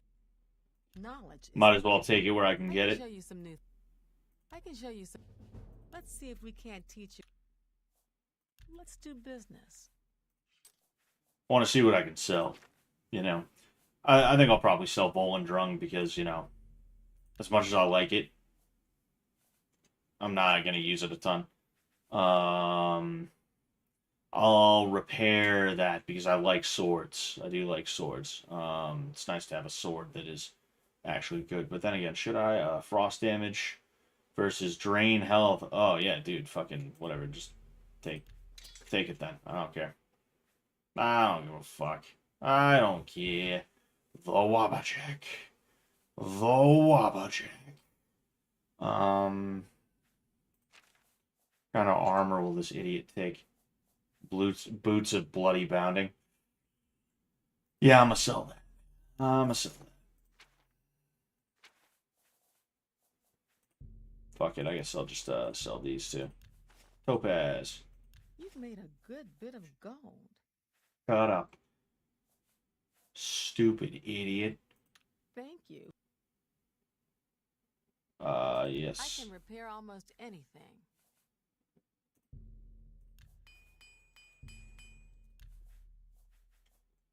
The Wabbajack. Yep, take that. Ooh, yeah, I guess take that and that. Also the pain, I suppose I should. The Langer Wine Blade. Why do I still even have that? I'm gonna sell that to her. Goods for sale here. What can I interest you in? Langer Wine Blade. Yeah, there you go. Alright, cool. Thank you for your business. Scott, I train MMA 5 nights a week for 2 to 3 hours per night this weekend. It feels like all the wear and tear is finally caught up to me. I'm hurting all over. What's the trick to recovery at 30? Take a week off. You too. It's really all I can tell you. Just take a week off, you know. Obviously, don't let that week turn into 5 weeks. You know, like that's kind of my issue is that with my karate, I haven't done karate since like I want to say like November, maybe early December. It's been months since I've done karate, and I keep telling myself I'm gonna get back into it, but like I get out of work on Fridays and I'm just ready to not do anything for the weekend. But I'm gonna be going back to karate very, very soon. You know, like don't let it become a thing. You know, in addition to that, like 2 to 3 hours a day, 5 days a week, that is a lot of training. A lot of training for somebody who's not trying to make like a career out of it or anything like that. You can cut back a little bit on the training as well. I'm not saying don't take some time off and then just cut back on the training. I mean, you can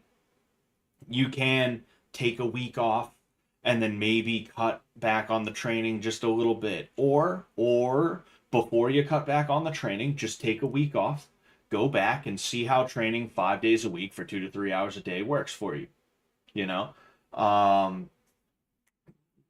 you got to figure out your body. You know, everybody's a little bit different because everybody's in a slightly different place than everybody else. So, you know, you just got to figure yourself out. But overall, I would say take a little bit of time off. You know, and you're gonna find out that it benefits you in more ways than one, because not only are you gonna have like a minute to kind of rest up and like, you know, your body's gonna kind of fix itself a little bit. Your body's gonna tighten back up, if you will, not in a bad way.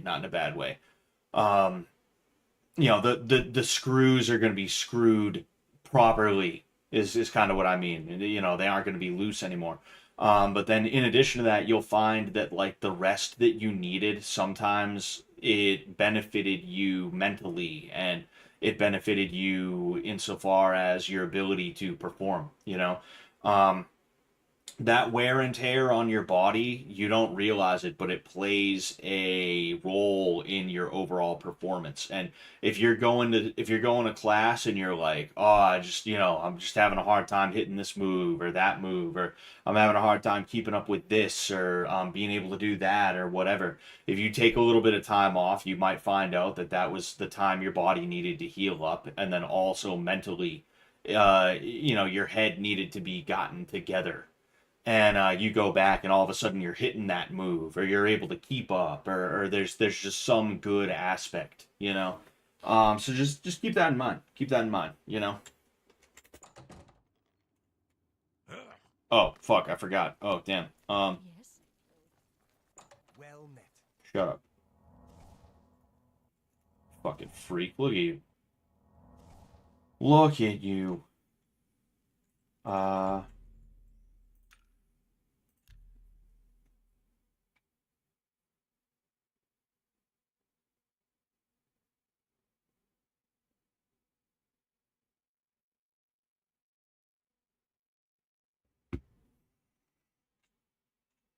I'll cancel that.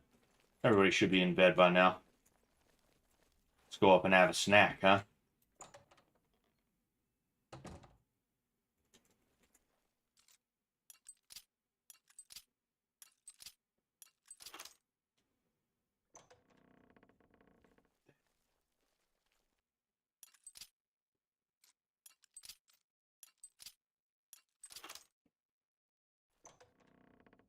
Damn it. Is there nobody here?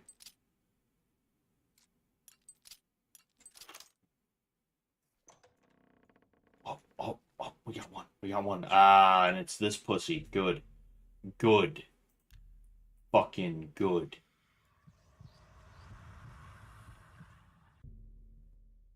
Your hunger for blood has been satisfied. For now. Ha ha ha ha. Ha ha ha ha ha. Oh, shit. Time to go. What did you take? Fuck. Time to go. Stop right there, quick. Damn it. Oh, no. Yes, master. And then here's this fucking idiot. Again. As usual. You aren't gonna watch the Super Bowl? Not really. I don't feel like it, If the Patriots were in it, that'd be one thing, but the Pats aren't in it, so I really don't care that much. I'm very much a fan of my own teams kind of guy, and even then I don't watch my own teams like that. Oh, why hello there. Oh, there's steps that lead up here. I had no clue. I'm just curious what's even in here. Anyway, yeah, I'm very much a fan of my own teams, and like I couldn't care less when it's like two teams that I don't, I'm not from there. The only thing I look forward to, right? Because like let's say I was to move to like um I don't know, like Atlanta, Georgia, right? I wouldn't all of a sudden become a Braves fan. I could give a shit about the Atlanta Braves. But what I do like is the idea that when the Sox are in town, I'm gonna be able to go see Sox games for a discount, right?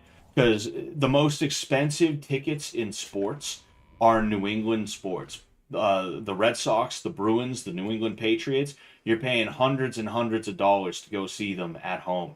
But like if you go down to Atlanta, and you go catch a Braves game, you can get tickets for like 40, $50 a pop, you know? And that's really cool to me. I like that. So that is one thing that I'm looking forward to if I was to like visit a place and the Sox were in town, or if I was to move somewhere and the Sox were in town. Is like, oh shit, the Red Sox are in town. That's really cool. Let's go to Camden Yard and see the Sox. Let's go to some other place and go see the Red Sox or the Patriots or the whoever's. Yes. Pour blood. Frostcrag Spire. This is my place. I own this place. This is like if you were a wizard or a witch, you know, if you decided you wanted to a mage, become a mage. This is like your headquarters for the game. You know, it's magic themed shit.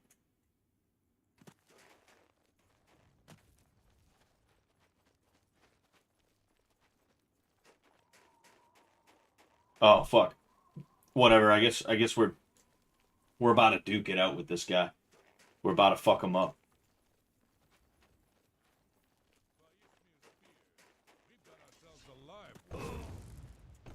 I'd like to be able to talk to him.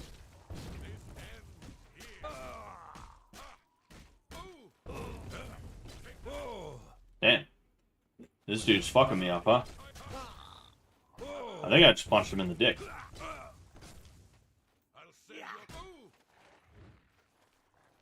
Oh, damn. This guy really is fucking me up, huh? Halvestein Horriblood is dead. I must now pick up my reward and next contract at the dead drop located in an old chest that is sunk into the pool at the Aelid ruin of Nornal. Just uppercut the puppy. Alright. Glass battle axe.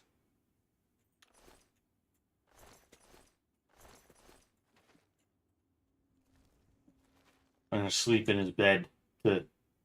Uh-huh. Interesting gray robe, gray hood. I wonder what that is.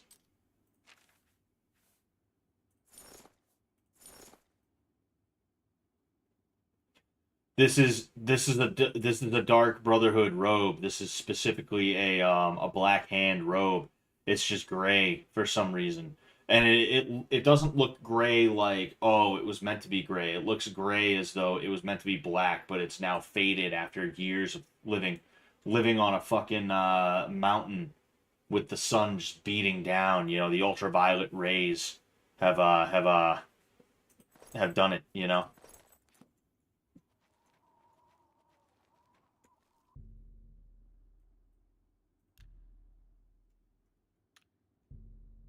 Oh, damn it. This is always the best time to go shopping. Places are always dead during the Super Bowl. Huh. You know what? Yeah. I think that's what it is because I went to Costco earlier and it was like half the amount of people you would have expected to be there on a Sunday of all days, you know? So that's interesting. That's interesting that you mentioned that. Anyway, you dream of walking through the cool night air. Your body cries for blood, having not fed for days. Weakly, you stumble to a small pool. As you bend down to it, you see that it's not water in the pool, but warm, fresh blood, steam rising off of it. You lower your head to drink, but cannot open your mouth, as you realize in horror that your lips have been sewn shut. A pair of cold, white hands reach out from the pool and draw you under. That's pretty crazy. Oh.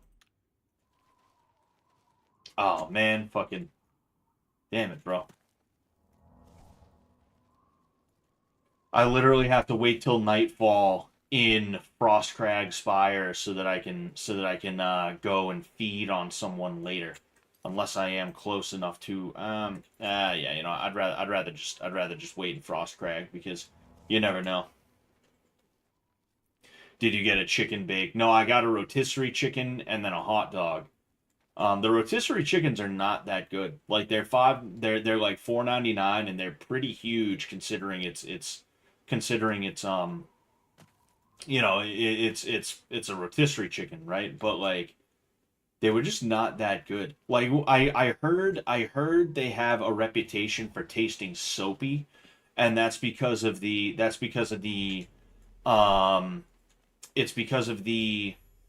arrived at Frostcrag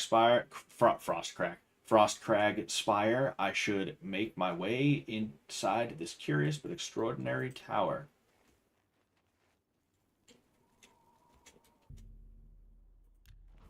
Anyway, damn. That's pretty sick. I've discovered a dusty tome within Frostcrag Spire. I should read it to learn more about this unusual structure. I like that there's a what are these guys?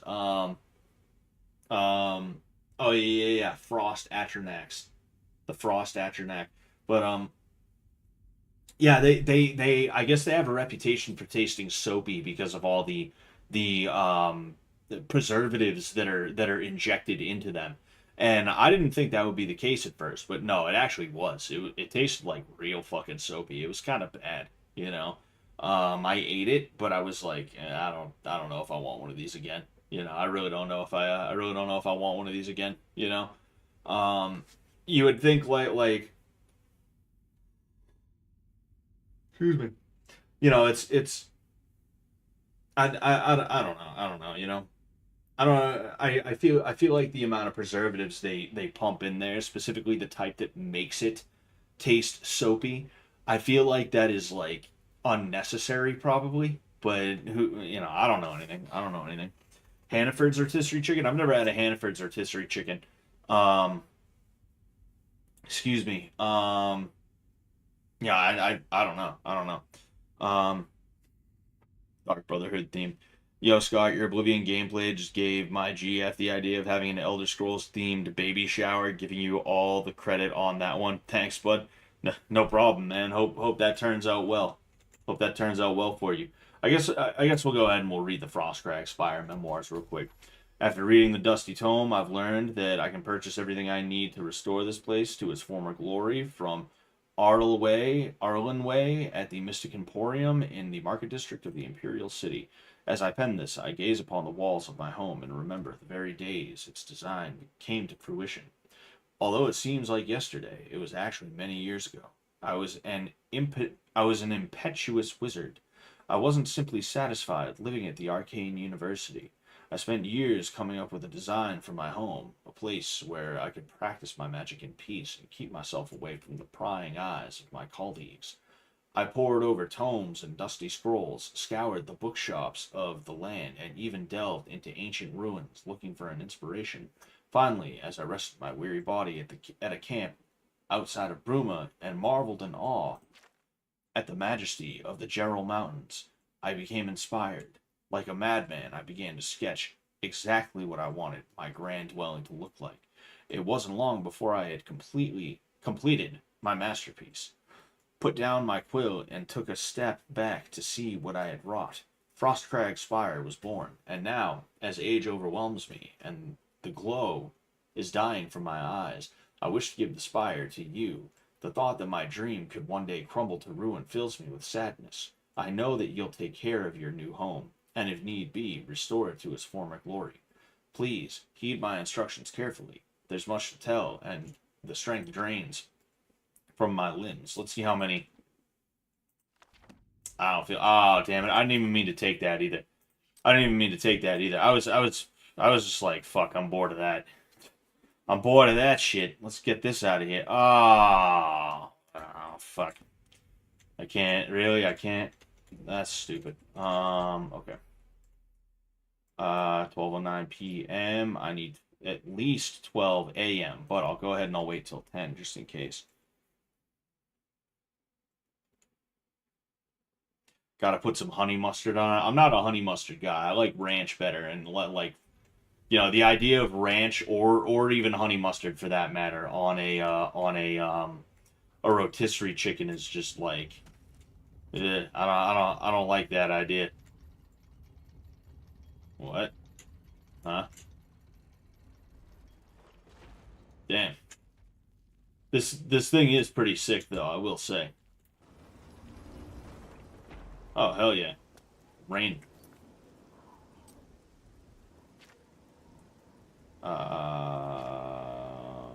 Bang.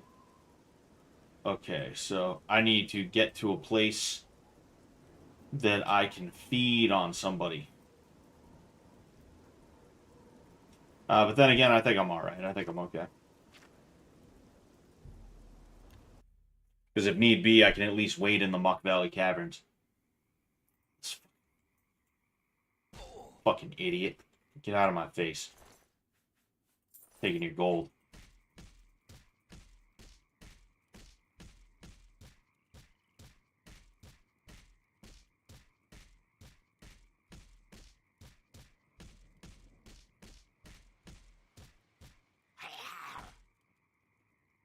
Idiot. Alright.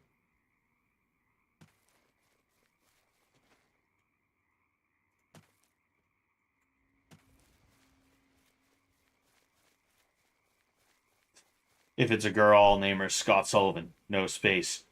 Oh boy. Hell yeah.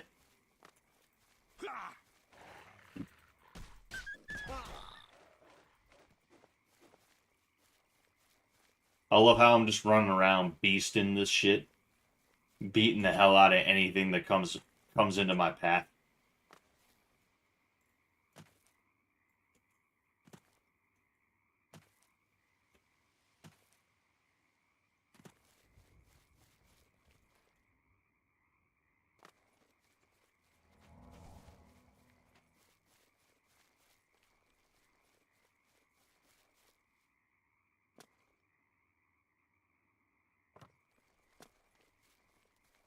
Alright.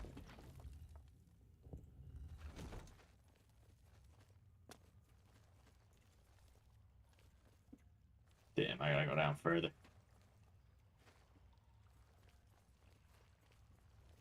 Really? It's gonna be a whole fucking gonna be a whole journey.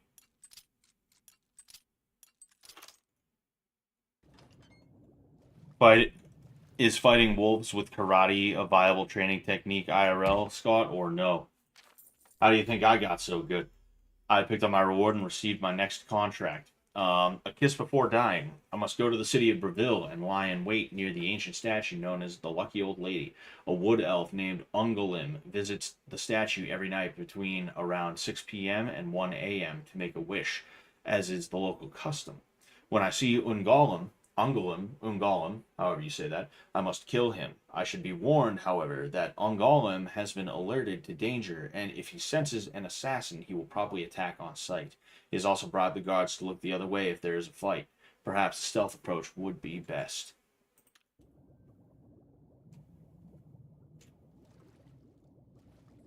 Oh, fuck. What are you guys all doing here?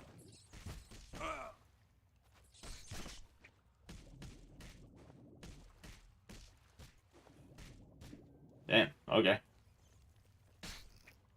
I just docked him. I just docked him and there's a blood skid mark now.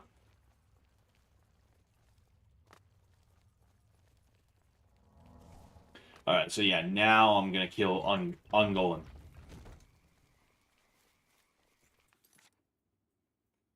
Yeah. Bravel. We going to Bravel. Oh, damn it. Spare a coin for the infirm. No.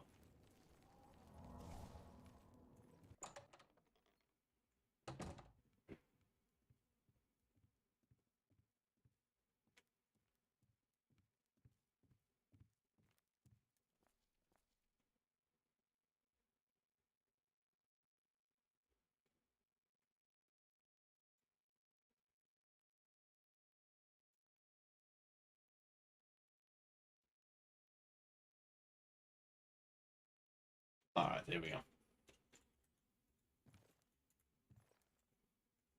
Look at the muscles on you. Brokil You grows hitting on me? Lord High Warden of the Taps. Gilgundarin's most prized customer. I taste everything, over and over, and over again. His name is Brokill. Holy shit. It's a terrible responsibility, being Braville's first citizen of the ale tub, but I suffer under the burden like a sure green orc. Like a shore green orc. Holy fuck. Gilgundarin inherited Silverhome from his parents. I understand he only runs it out of a sense of duty.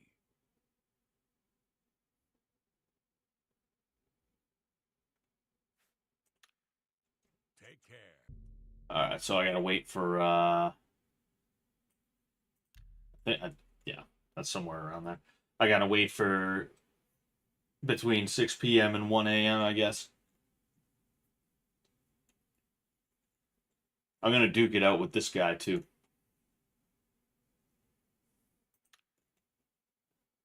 Oh, am I gonna... Oh, no, I'm all good.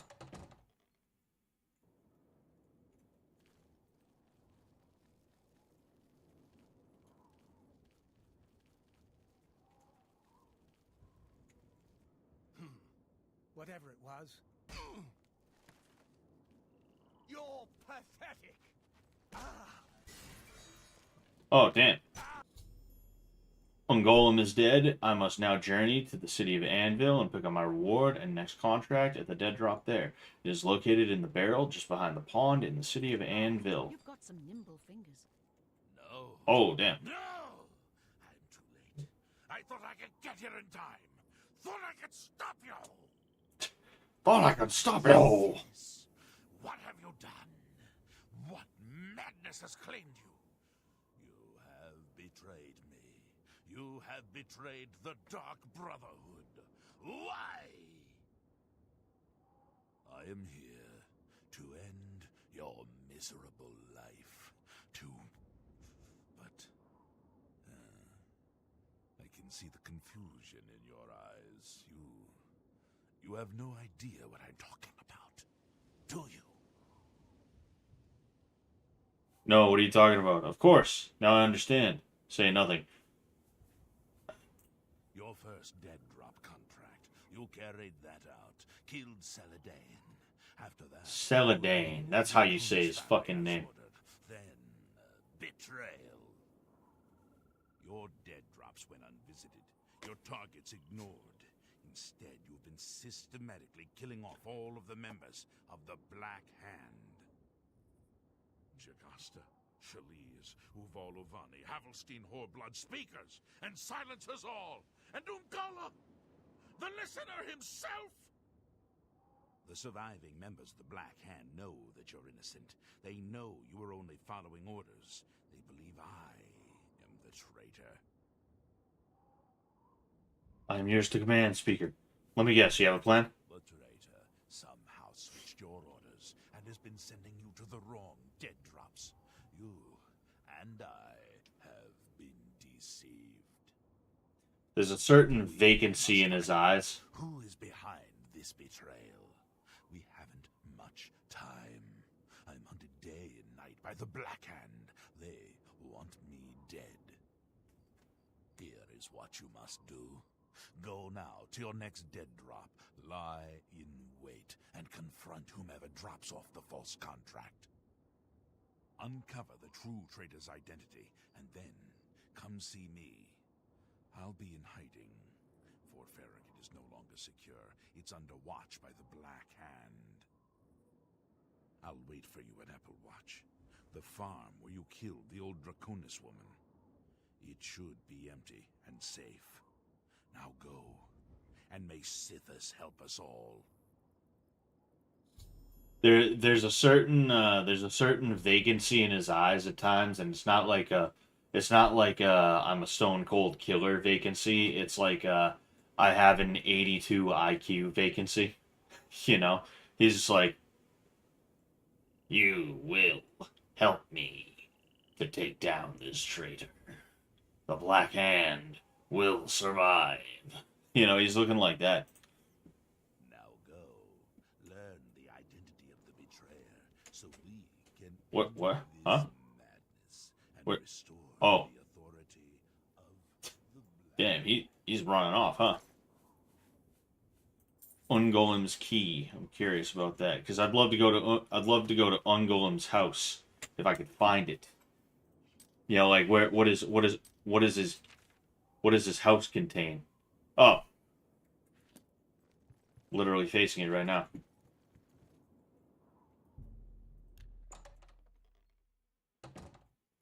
I really connected with how you told that poor old lady no, of course. Fuck the pores.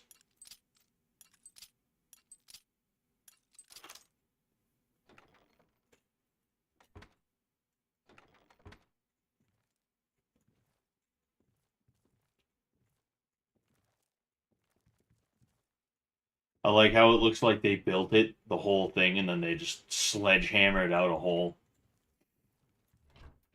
Oh, take that. Also don't need to worry too much about that.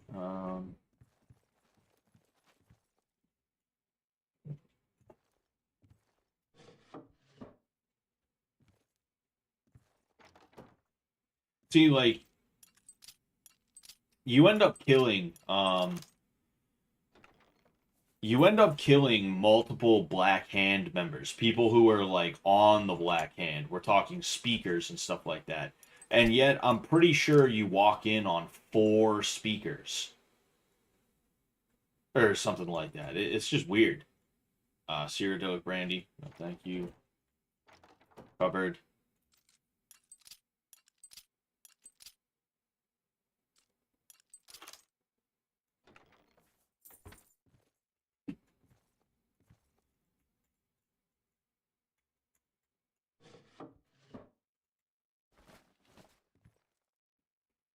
It's not pure curiosity here, but it seems like he doesn't have any Dark Brotherhood shit anyway.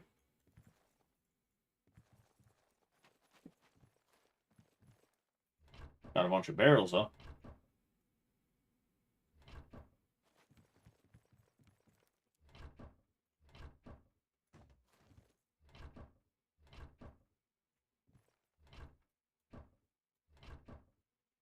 Alright.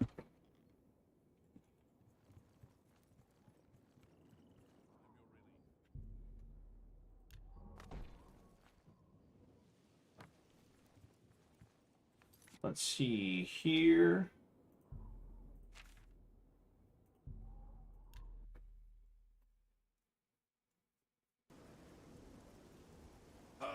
Oh man, the sun isn't even out here. So what are you trying to? What are you trying to do?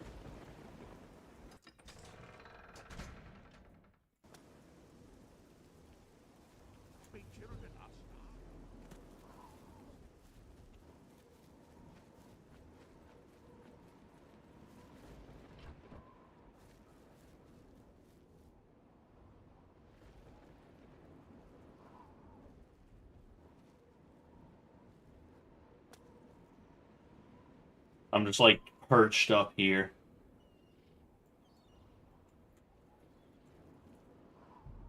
Oh, nope. I might have to read that again just to make sure I did it the right way. I've been confronted by Lucian LeChance, who told me I have inadvertently been killing off members of the Black Hand. I must now travel to the city of Anvil. Once there, I should wait near the barrel behind the statue in the pond and see who comes to set up this fake dead drop. I must then confront this person and find out why they've been tampering with my contracts. There's my house right there.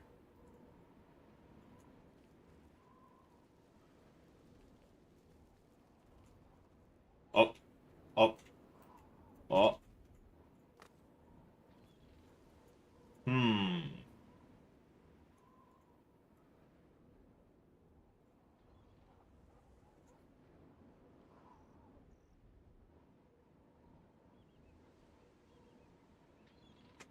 Hmm.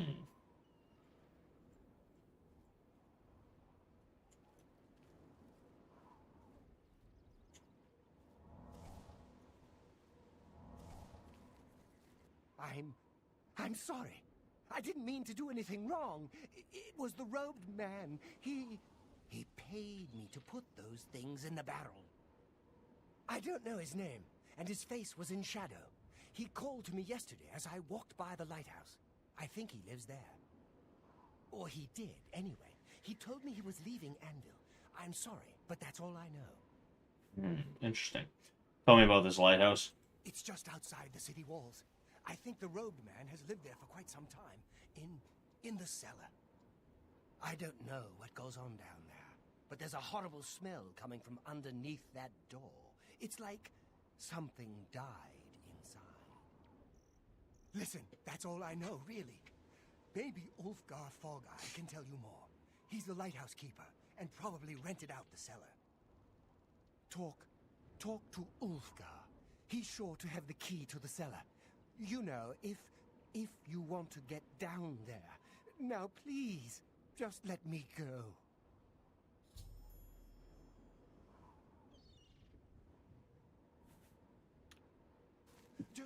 Just leave me alone. Dead drop orders 8, and there's no reward for killing Ungolin. I'm curious about what the dead drop says. Dead drop orders 8. Unglim is dead, Silencer. You have served me far better than I could have ever imagined. Is there no challenge you can't meet, no opponent you can't best? We shall see. Your next target is a high elf whore named Arquin. Ah, interesting. She has been difficult to locate, but you may try asking around the Grey Mare in Coral or the Bridge Inn in Shadenhall. Like all of your targets, Arquin is a skilled fighter and will not be eliminated easily. When Arquin is dead, I will have your reward and next contract waiting at the dead drop under one of the beds in the Leowin Coast Guard station. Ah, interesting. Interesting. I had better... What the hell? Why can't... Oh, yeah, duh. I'm gonna go ahead. Go into Benerus Manor.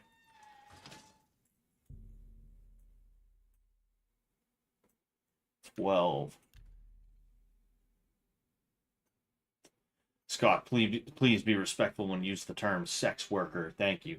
Yeah, you see, I love how that's one of the things that I find interesting is like apparently there's nothing to be ashamed of to be someone who sells their body for money. But also if you use one of the colloquial terms that have come to be used for somebody who sells their body for money, well then you're some kind of bad guy or something like that. I don't know. It's such a good thing. It's something that is so not shameful that if I call you what you are, well, it's gonna bring some kind of shame to you, and I'm the bad guy. Anyway, a warm, gentle breeze causes a tickle on your face, but as you go to brush it off, you find you cannot move your arms. Looking at your skin, you realize that it has turned to a brittle green glass. Standing perfectly still, you breathe in shallow gulps of air, knowing that moving would cause your skin to shatter into 1,000 pieces. The tickle in your face worsens, and you know that you are about to sneeze. As your skin shatters, you wake up sweating. I thought I really couldn't move for a second because I didn't know this thing was there. I gotta go to one of the inns and I gotta feed.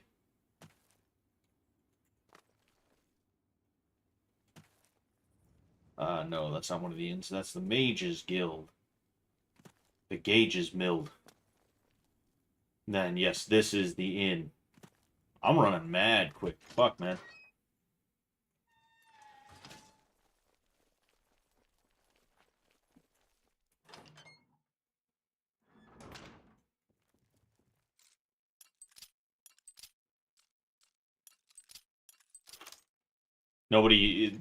It's possible nobody's even going to be in these because it's only like 8 p.m., I believe. Yeah, it's 8:21 p.m. right there.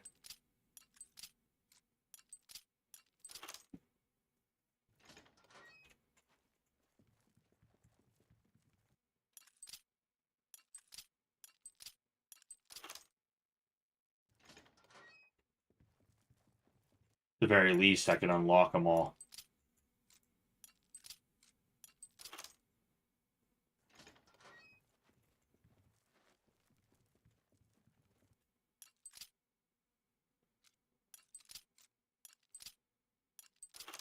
There we go. Gonna wait another couple hours.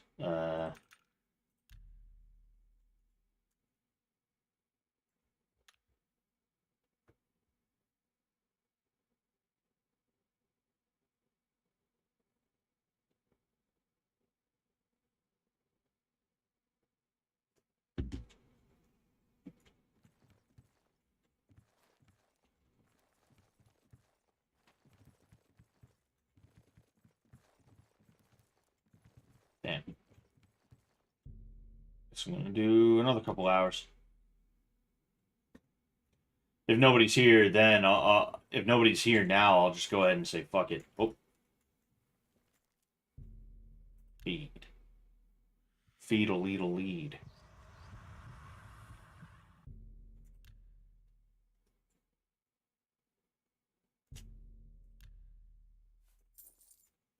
Hell yeah. I'm gonna feed again.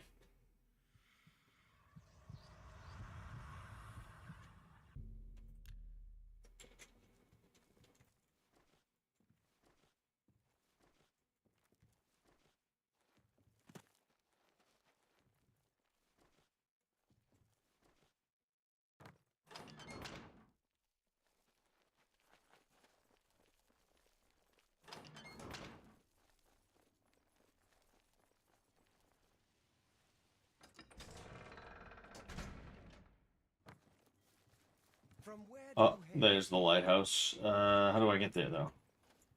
What do you mean, from where do I hail, you freak? Get away from me.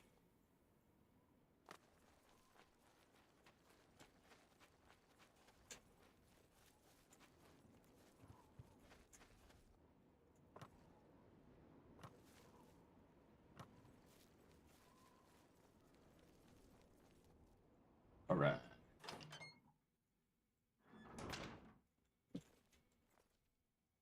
Oh.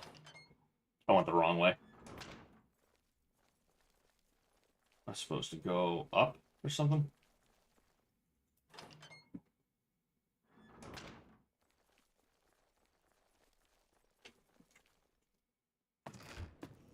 Hi there. Holy shit, dude. Well now, what might you want? I want the key to the cellar. Oh, do you now? And just why should I give you that? If you don't, I'll slice your throat. The Dark Brotherhood demands it, dog. The Dark Brotherhood? Oh, okay. Here's the key. Just don't hurt me. I won't say a word, I swear. If you're here to kill that fellow in the cellar, then good. I won't call the guards or nothing. He's doing unnatural things down there. I've heard the screams and the smells. I never should have rented out that cellar. Never. Alright. How the hell do I get back down, though? Oh.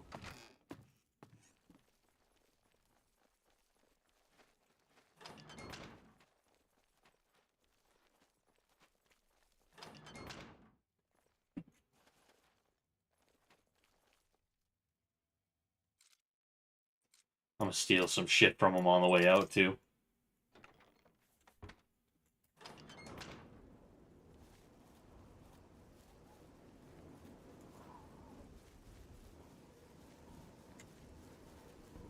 Where? Oh, there it is.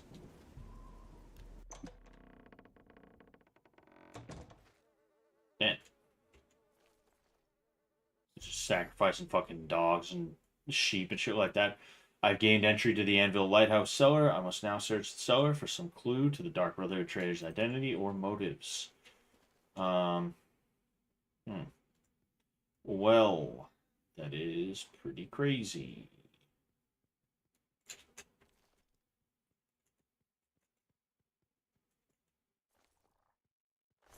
Just unknown victim. That's it.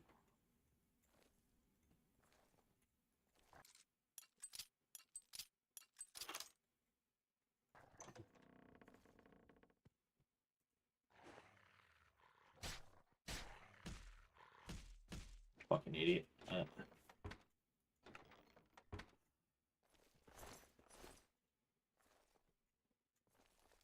Holy shit.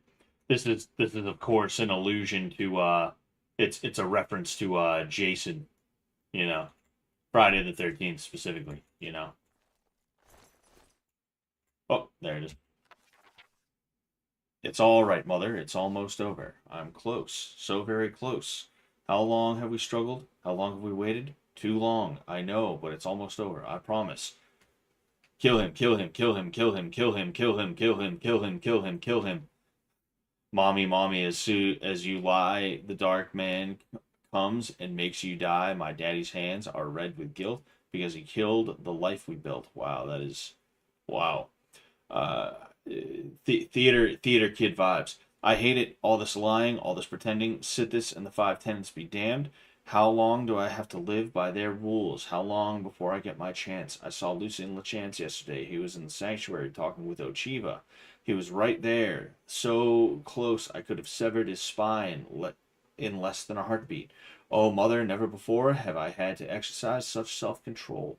What's sickeningly ironic is that it was the Dark Brotherhood's discipline that allowed me to restrain myself. I've been a part of their quote-unquote family for so long, it's a part of me, whether I like it or not. And in all that time, I fooled them all. They see me as a fellow member of the brother, a trusted family member. Someday soon, I will learn the truth about the Night Mother, and when I do, I will use that trust to get close to her. Close enough so that I may rend the head from her body, just as Lucian Lachance did to you so long ago. Damn it, Mother, why did it have to be this way? Maria was so beautiful. She was perfect in so many ways. Why couldn't she handle the truth? Why couldn't she realize her quote unquote family didn't love her? She was a murderer like the rest of us, paid to kill in the name of Sithis. I really thought we could be together, make a real family with real love, but she told me she could never accept your place in my life. So now she's gone. She didn't deserve to live after the horrible things she said about you. I never should have told her. I know. I'm sorry. I'm so sorry. It will never happen again, and the others will never find her. Don't worry. There's nothing left of her to find. Damn, that's crazy. So fucking he brought one of the Dark Brotherhood chicks home, and she was like, "Yo, this is too crazy even for me. I am a paid assassin who is part of a death cult, and this is too much for me. I like to lie in the grass and watch the ant. I like to lie in the grass and watch the ants and wish I were one of them in their underground maze, so safe from the darkness of people, horrible people. Uh, I will kill them all, kill the ants, kill the people, kill everything. Holy shit. This is so crazy. I want to read all of it. I did it, Mother. I killed them all. I killed them and I cursed them to wander their ship in undeath for all eternity. They came to talk to the old man in the lighthouse. When they saw me, they could have kept walking, but no, they laughed. They laughed at me, Mother. They called me names. They said I was strange, that I was a human rat living here in the cellar of the lighthouse. They did not know who they were dealing with, so I snuck up. So I snuck on board later that night, and I slit their throats, every last one of them. So there, the Serpent's Wake sits, the ghost ship of Anvil, they'll call it now. Ha ha ha. Oh, so he's the one who created the Serpent's Wake then. Uh, some wonderful news, Mother. Advancement at last. Lucien Lachance paid a visit to the sanctuary today to talk with me. He told me the Black Hand needed my services. One of the other speakers is looking to replace his assistant who was killed fulfilling a contract, so Lucien Lachance suggested me. I met with the speaker and will serve as his new silencer. Ha! Lachance might as well have given me a contract to kill the Night Mother herself. I am now one step closer to realizing our dream. I will learn the Night Mother's identity and tear the heart from her chest. Oh yes, and I have something special planned for Lachance himself. Mommy, I so afraid. I miss you, Mommy. I just want you to kiss me again. Holy fuck. Oh, uh, Father prayed, and guess who came? The hooded man in Sithis' name, who left, but then he came once more to pass through window, wall, and door. I lie in fear, my mouth agape, as wicked blade did cleave your nape, for I was watching neath the bed to see the falling of your head, and when your face lie on the floor, our loving eyes did meet once more, and so I pledged to you that day the Dark Brotherhood would dearly pay, and just as they took me from you, I'd find and kill their mother too, but there's some place I need to start, and that's with Father's beating heart, and when that's done, I'll sing and dance and to celebrate a dead Lachance. Green, blue, red, yellow, orange, green, blue, red, yellow, orange, green, blue, red, yellow, orange, green, blue, red, yellow, orange, green, blue, red, yellow, orange, green, blue, red, yellow, orange, green, blue, red, yellow, orange, black, black, black, black, black, black, black. I've been care. I want to read this. I was curious how much longer it went though. You know, this is almost kind of fun to read through just the schizo babble. The fucking the manifesto. We're reading through the manifesto here. I've been careless, too careless. The bodies, the burnings, killing that fool Blanchard was the worst mistake I've made so far. I was seen, I was cloaked and hooded and escaped into shadow, so no one learned of my true identity. But now the Black Hand is suspicious. Oh, excuse me, they suspect treachery, suspect a traitor. I must be more cautious than ever. When the snow, I like to lie and fold my arms and wait to die. Oh, when in the snow, I like to lie and fold my arms and wait to die. I've been switching the dead drops. It was so easy. I tracked LeChance from his lair at Fort Farragut to the first dead drop location. After LeChance placed the orders, when I was sure he was gone, I switched them. It was so easy. Now LeChance's fool silencer is working for us, Mother. Oh, the fun we'll have. One of the Black Hand told me they haven't seen such an ambitious family member since I first joined the Dark Brotherhood. I will use that very ambition to my own advantage. The fool will never question the dead drops, and as I write this, is en route to the first target. And as I write this, is en route to the first target.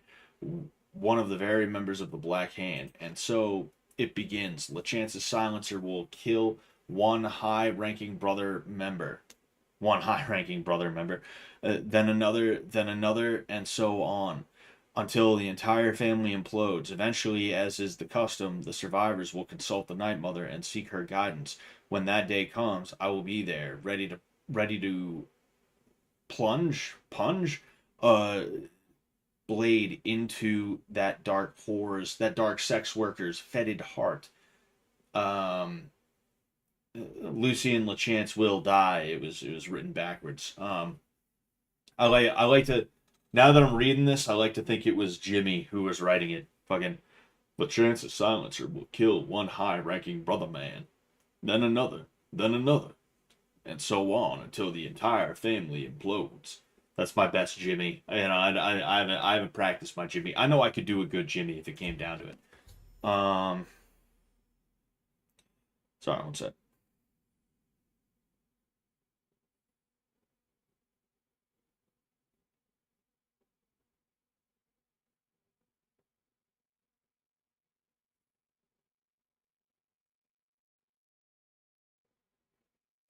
Alright. I've discovered the Trader's diary. He has been in the Dark Brotherhood for years and is now a member of the Black Hand. His goal is revenge against Lucy and LeChance and all of the Brotherhood for the murder of his mother when he was a child, and he actually plans on killing the Night Mother. I must return to Lucy and LeChance at once at the farm called Apple Watch and give him this information. Let's ride.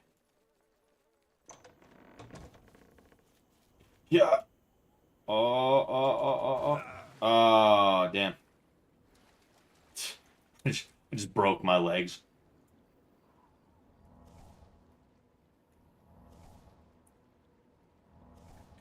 Hello, Scott. Strickland fight was boring. That is all. What's going on, Neon? Yeah, it definitely wasn't the most memorable fight you've ever seen, you know? Excuse me. And that's the thing that's annoying about Strickland is that, like, his sparring is more exciting than his fights. And that's by design. That's by design, you know? It's easier for him to feel comfortable teeing off on someone who's half his size and skill level, you know? So he's gonna be willing to start fucking trying to do that. He's gonna make it entertaining.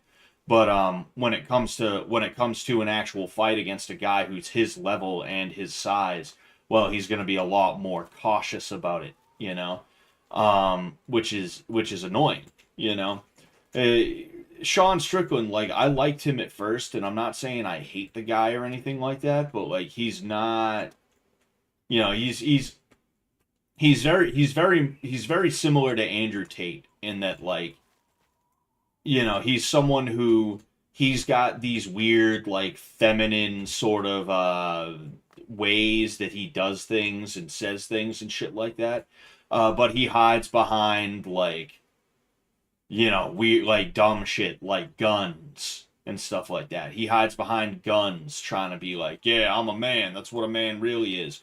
Meanwhile, he's doing some of the most feminine shit you have ever seen, you know, and it's just stupid. It's just fucking dumb to have to sit here and see that shit. You know, it is what it is. He's gonna keep doing his thing, but it's just annoying, you know. It's just annoying seeing that shit, and yeah, it makes it makes for uninteresting fights and uninteresting fighters, you know. It's fun on X, but in the ring boring. Exactly. At last you've arrived. Fear not, for the crisis that has threatened the Dark Brotherhood has finally come to an end. That's Arquin. I was supposed to kill her I'm next. Speaker for the Black Hand. As you can see, we have dealt with the betrayer, Lucien LeChance. No longer will you serve as his puppet. It seems LeChance wanted revenge against the Dark Brotherhood for some reason, and used you to do his dirty work. But now we can begin anew. I bestow upon you the title of Speaker. You will take Lucien LeChance's place on the Black Hand. Welcome. As you know, the Black Hand is now in a state of disarray. LeChance ordered you to kill us off. We five, including you, are now all that remain. Even worse, you killed the listener. The Black Hand without a listener is like a hand with no thumb. Even the listener's successor is dead. So, we have no choice but to invoke an ancient ritual. We must wake the Night Mother from her slumber and seek Baby. her guidance. Pick a number, 1 or 2. Hours of midnight and 3 a.m. Okay. Ask me about the Night Mother, and we will away to Our Lady's home. Only then will the ritual... You're all good. You can do whatever you want. I just wanted to figure out.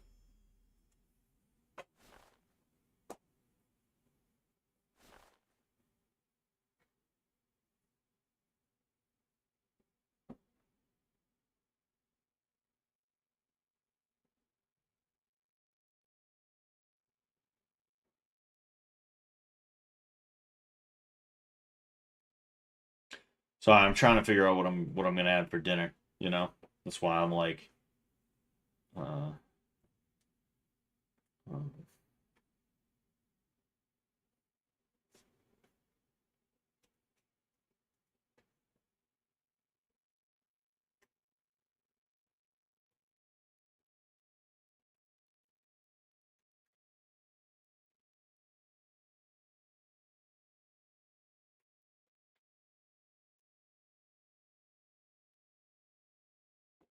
here you go. I got 2 things, so it should only be 3 right now. Okay, você quer? Holy shit! I love how the hood partially obstructs eyes, so you're just looking at someone and it's just like that. You're just like, All right, anyway. When we confronted LeChance, he tried to defend himself, tried to declare his innocence. But we would not hear his treacherous lies. As you can see, he was no match for the combined power of the Black Hand, even weakened as we are. You must understand our need for darkness and secrecy. Speak to me only between the hours of midnight and 3 a.m., and we will be off.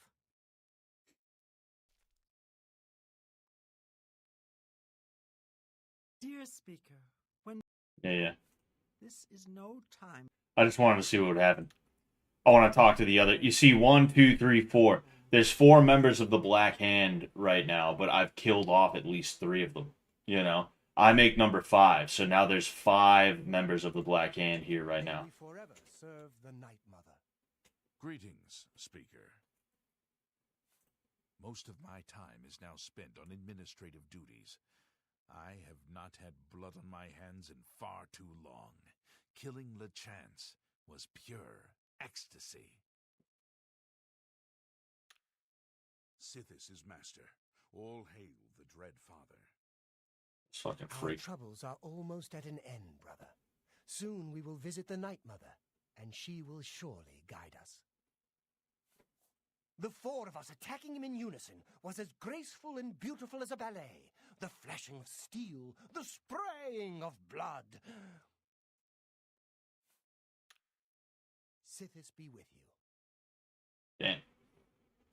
Damn, bro. Yo, they chopped it off. Damn, bro. Damn, bro. Damn,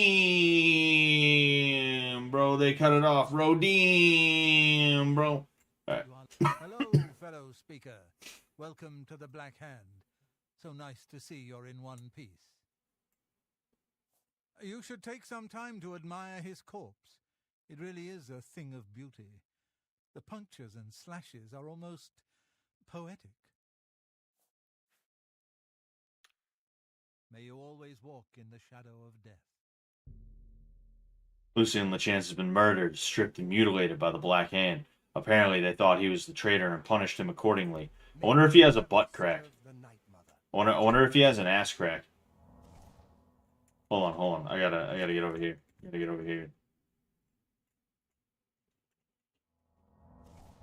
Oh, wait.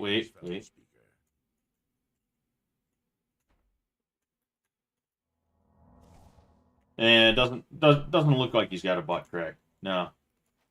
May we forever serve the Night Mother. All right. Hand welcomes you. You know those three are running trains on her, right?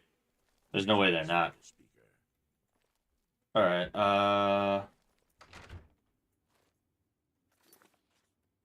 Oh wait, no, I'm supposed to. Hand welcomes you. Dear speaker, you must understand our need for darkness and secrecy. Midnight and 3 a.m. All right, you fucking idiot. 12. All right, so 13, 14.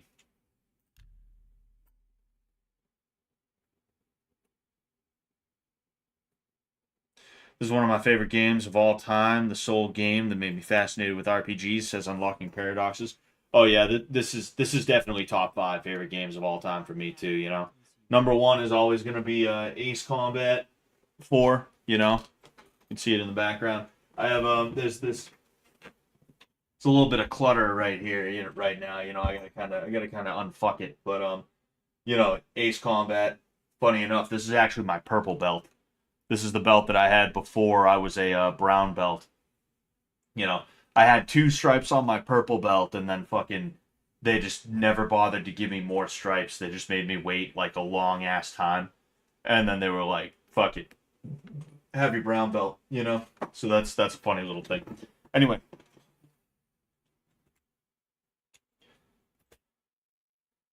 Oh, come on, man. You gotta be kidding me.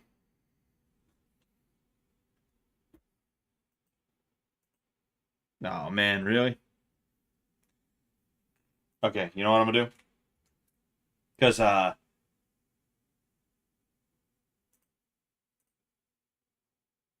just in case. Bada bing, bada boom. I gotta tab in, tab out, you know. I want to see what'll happen if I try and play like something on YouTube quick as well. It's 6:50. Yep, so that works.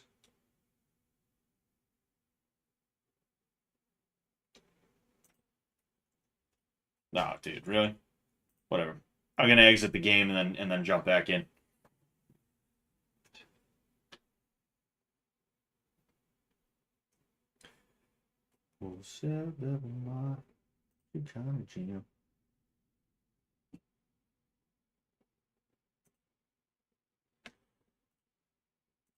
It should I should be good to go. Yep, you can hear it again. See, I wanna get through the Dark Brotherhood campaign. You know, we're literally on the last part, and then I'm probably gonna call it quits after that. Dear speaker, when darkness shrouds the Empire, we can travel to the resting place of the Night Mother. Yes. The Night Mother must be awakened, so that we may seek her guidance. Are you ready to travel now to her resting place? Very good, and so it begins, the Black Hand's journey into a darkness few can imagine. Let's be off. The Night Mother awaits. One thing I do like, one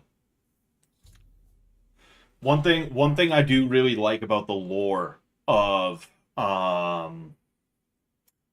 one thing I really like about the lore of the Elder Scrolls universe is that you have different groups of people who believe in different things. Like the Argonians, the Argonians have a relationship with the Dark Brotherhood.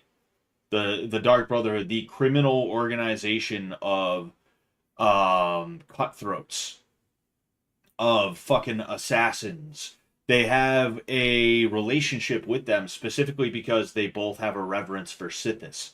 And that's a very interesting little thing. You have the shadow scales and stuff like that. And because of that, like they have, you know, they revere Sithis because they're like, oh, he's chaotic, and you know the world is chaotic, so Sithis is really the guy that we wanna follow and stuff like that. I find that to be cool. It was either I'm pretty sure it was the Argonians, but it could have also been the Khajiit as well. I know the Argonians had a relationship with the Dark Brotherhood, but I think the Khajiit might also have been like, yeah, Sithis is a cool guy, even if they didn't like the Dark Brotherhood. I find that to be interesting. I find that to be cool. But anyway. 1, 2, 3, 4. Behold the Night Mother. The locals call this statue the Lucky Old Lady. They have no idea how lucky they really are. For this stone effigy masks the entrance into the Dark Brotherhood's most revered unholy site, the crypt of the Night Mother herself. In a moment we will begin. I will recite an incantation, and we can proceed down into the crypt and seek an audience with the Night Mother. I know this is all very overwhelming, dear child. Just follow along and you'll be fine. Now, let's go see what the future holds, shall we? Unholy matron, we of the Black Hand beseech you. Reveal yourself now, most magnificent Night Mother, so that we may seek your guidance.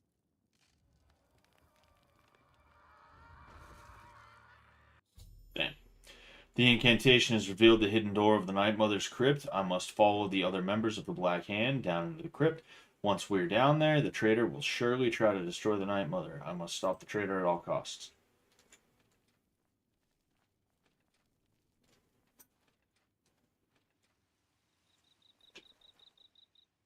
Hey.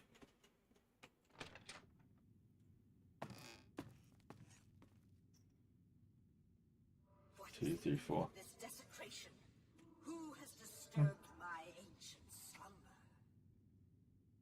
Dearest Night Mother, most unholy maiden, please, we beg your mercy in this our time of need. The Black Hand seeks your guidance.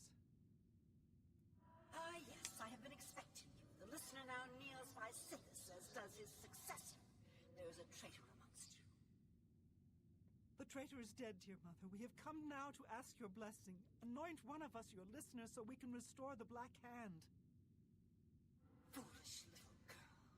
Lucian LeChance served Sithis till his dying breath. The Black Hand remains tainted by betrayal. Restoration is impossible. Enough. Enough of this. You will all suffer for the pain you have caused me. I will destroy your Night Mother, and the Dark Brotherhood will fall. What treachery! The traitor still lives. It is Matthew Bellamont. Do not let him harm the Night Mother. Kill him!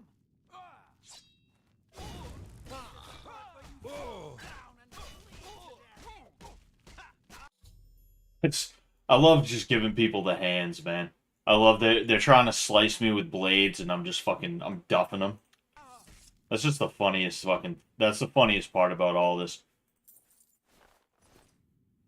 I'm leaving them all naked. Where's the other fucking idiot? So, Oh. at last we meet. I have been following your strange journey through the Dark Brotherhood, young one. Your killing of the old man Bainland, the execution of Adamus Philida, the way you stalked and murdered each member of the Draconis family. Your purification of the Cheydinhal Sanctuary. You, a mere underling, even managed to single-handedly eliminate half of my Black Hand. I live only to serve the Black Hand. Ha! I reveled in their slaughter. So you did, my child. So you did. You obeyed your orders and showed no mercy or remorse. How could I ask for a better servant? only my other children had served me so well. You see, I have known of Matthew Bellamont's intentions since he was just a boy. I knew of his thirst for vengeance. I could have informed my listener, but I refused. Refused to reward such incompetence. Ungolem was weak. Ungolem. Indeed, I allowed Matthew Bellamont to proceed on his destructive course, just as I allowed you to intercept him. But why, honored Night Mother? Then our destinies were interwoven? Don't you see? Our dread father foresaw your defeat of the traitor here in this very crypt. You have been chosen. You are to be my new listener. You possess strength and cunning, and a heart as black as midnight. You were marked by Sithis the moment you emerged from your mother's womb. So what happens now, unholy matron? Finally, the authority I deserved. Go, take a few moments to collect yourself. Meditate upon all that has transpired.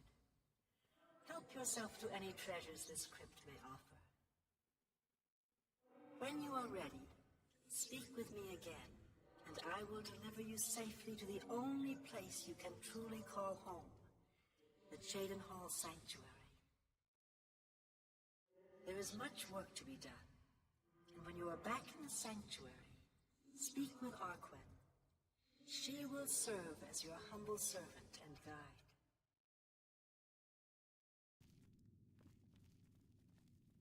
Oh, there he is. Let's go ahead and throw this thing on, huh? Got one, got two. Hell yeah. Putting up them dukes now. The Brothers of Darkness, the 5 tenets. Large chest. Ooh, take that. I suppose I'll take that. Yeah. I already have way too many soul gems. Mort flesh, oh boy. I'll take a grand soul gem, just in case. Jeez. Damn. Bloodgrass. Void salts. Liquor.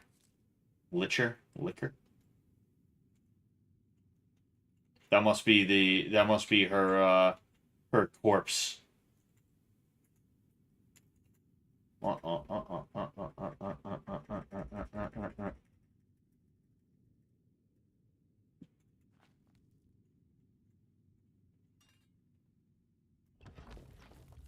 Just pounder is what it's called. Pounder. I'll take it just to sell it. Greaves of the Tumbler. Nah, I don't need him. But then again, I feel like I should take him anyway. Damn, what is she so mad about, huh? The Night Mother wishes for you to take some time to consider your new position. We will speak when we are back in the sanctuary. She was like absolutely pissed off. You can see she's still kind of mad. You've returned. I trust you've weighed the importance of your new position. For you will soon hear words that will change lives, alter destinies. And I hope you've taken everything you desire from my crypt. Once you leave, you will be unable to return. Now, are you ready to begin your new life? I'm ready. Send me to the sanctuary. Now begins your true journey.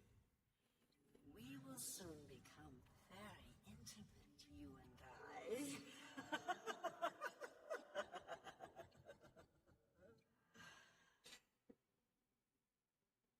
Before I send you away, however, I would like to present you with a rather special reward. I see you still possess the Blade of Woe, the weapon given you by Lucien Lachance when you first met. Allow me now to unlock its true power. Yes, you will now find the Blade of Woe a bit more potent than it was. Now go. Leave this crypt and serve our dread father till your dying breath.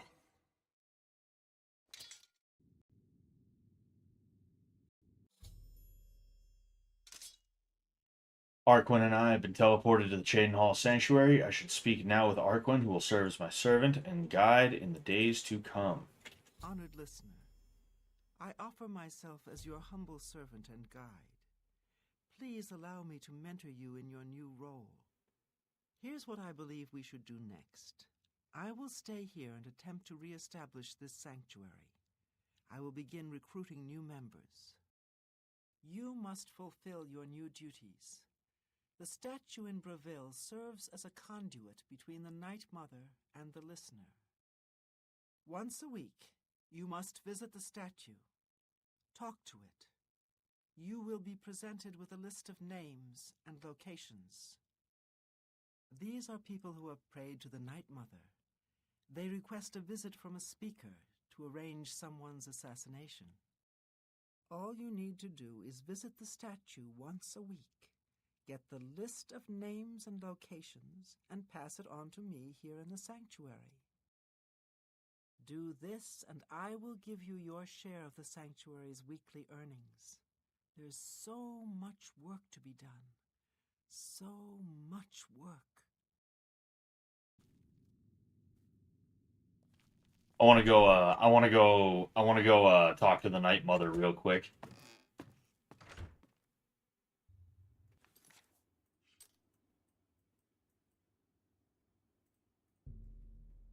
I just want to do it once, so we can say we did it. Can you spare a coin? Shut up. Greetings, listener. Come close and I will share with you the information I have garnered. For someone has prayed to the Night Mother yet again. The Dark Brotherhood must seek out a wood elf named Narafin. She has need of our services, and we are only too happy to oblige. Your speaker should look for this person in the city of Lilandro, on the high elven home of Somerset Isle. Leave me now, dear listener. Deliver this information to your speaker, so that the will of Sithis may be fulfilled. All hail our dread father. Alright, now I'll go talk to her. To Arquin. I'm pretty sure you can How are you?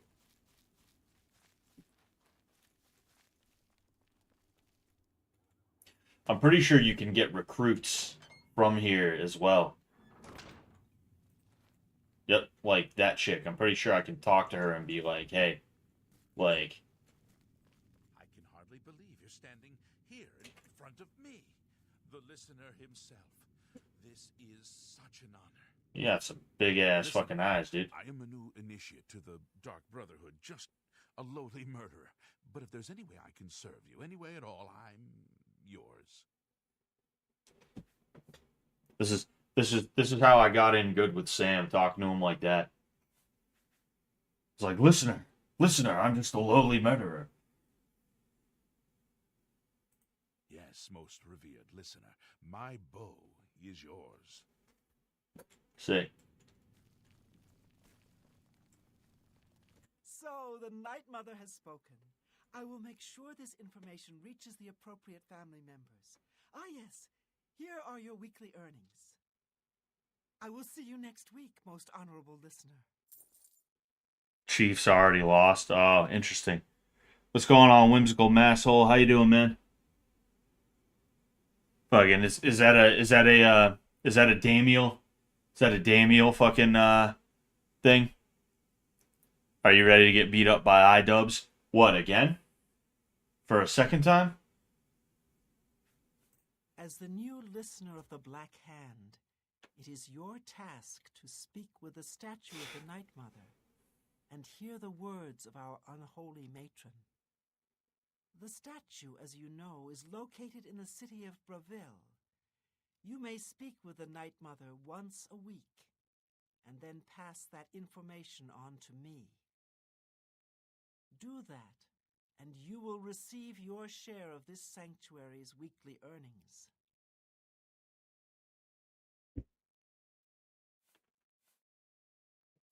Sithis has blessed us with you, dear listener.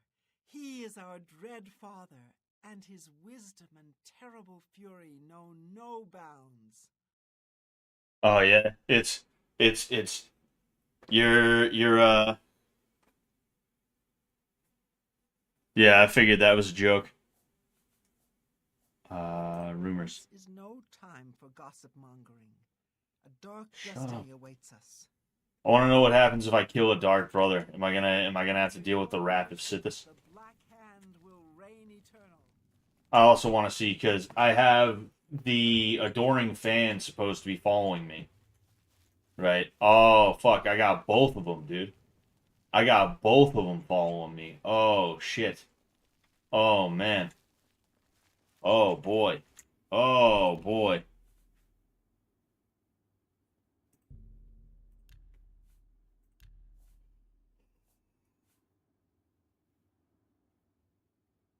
Oh, excuse me.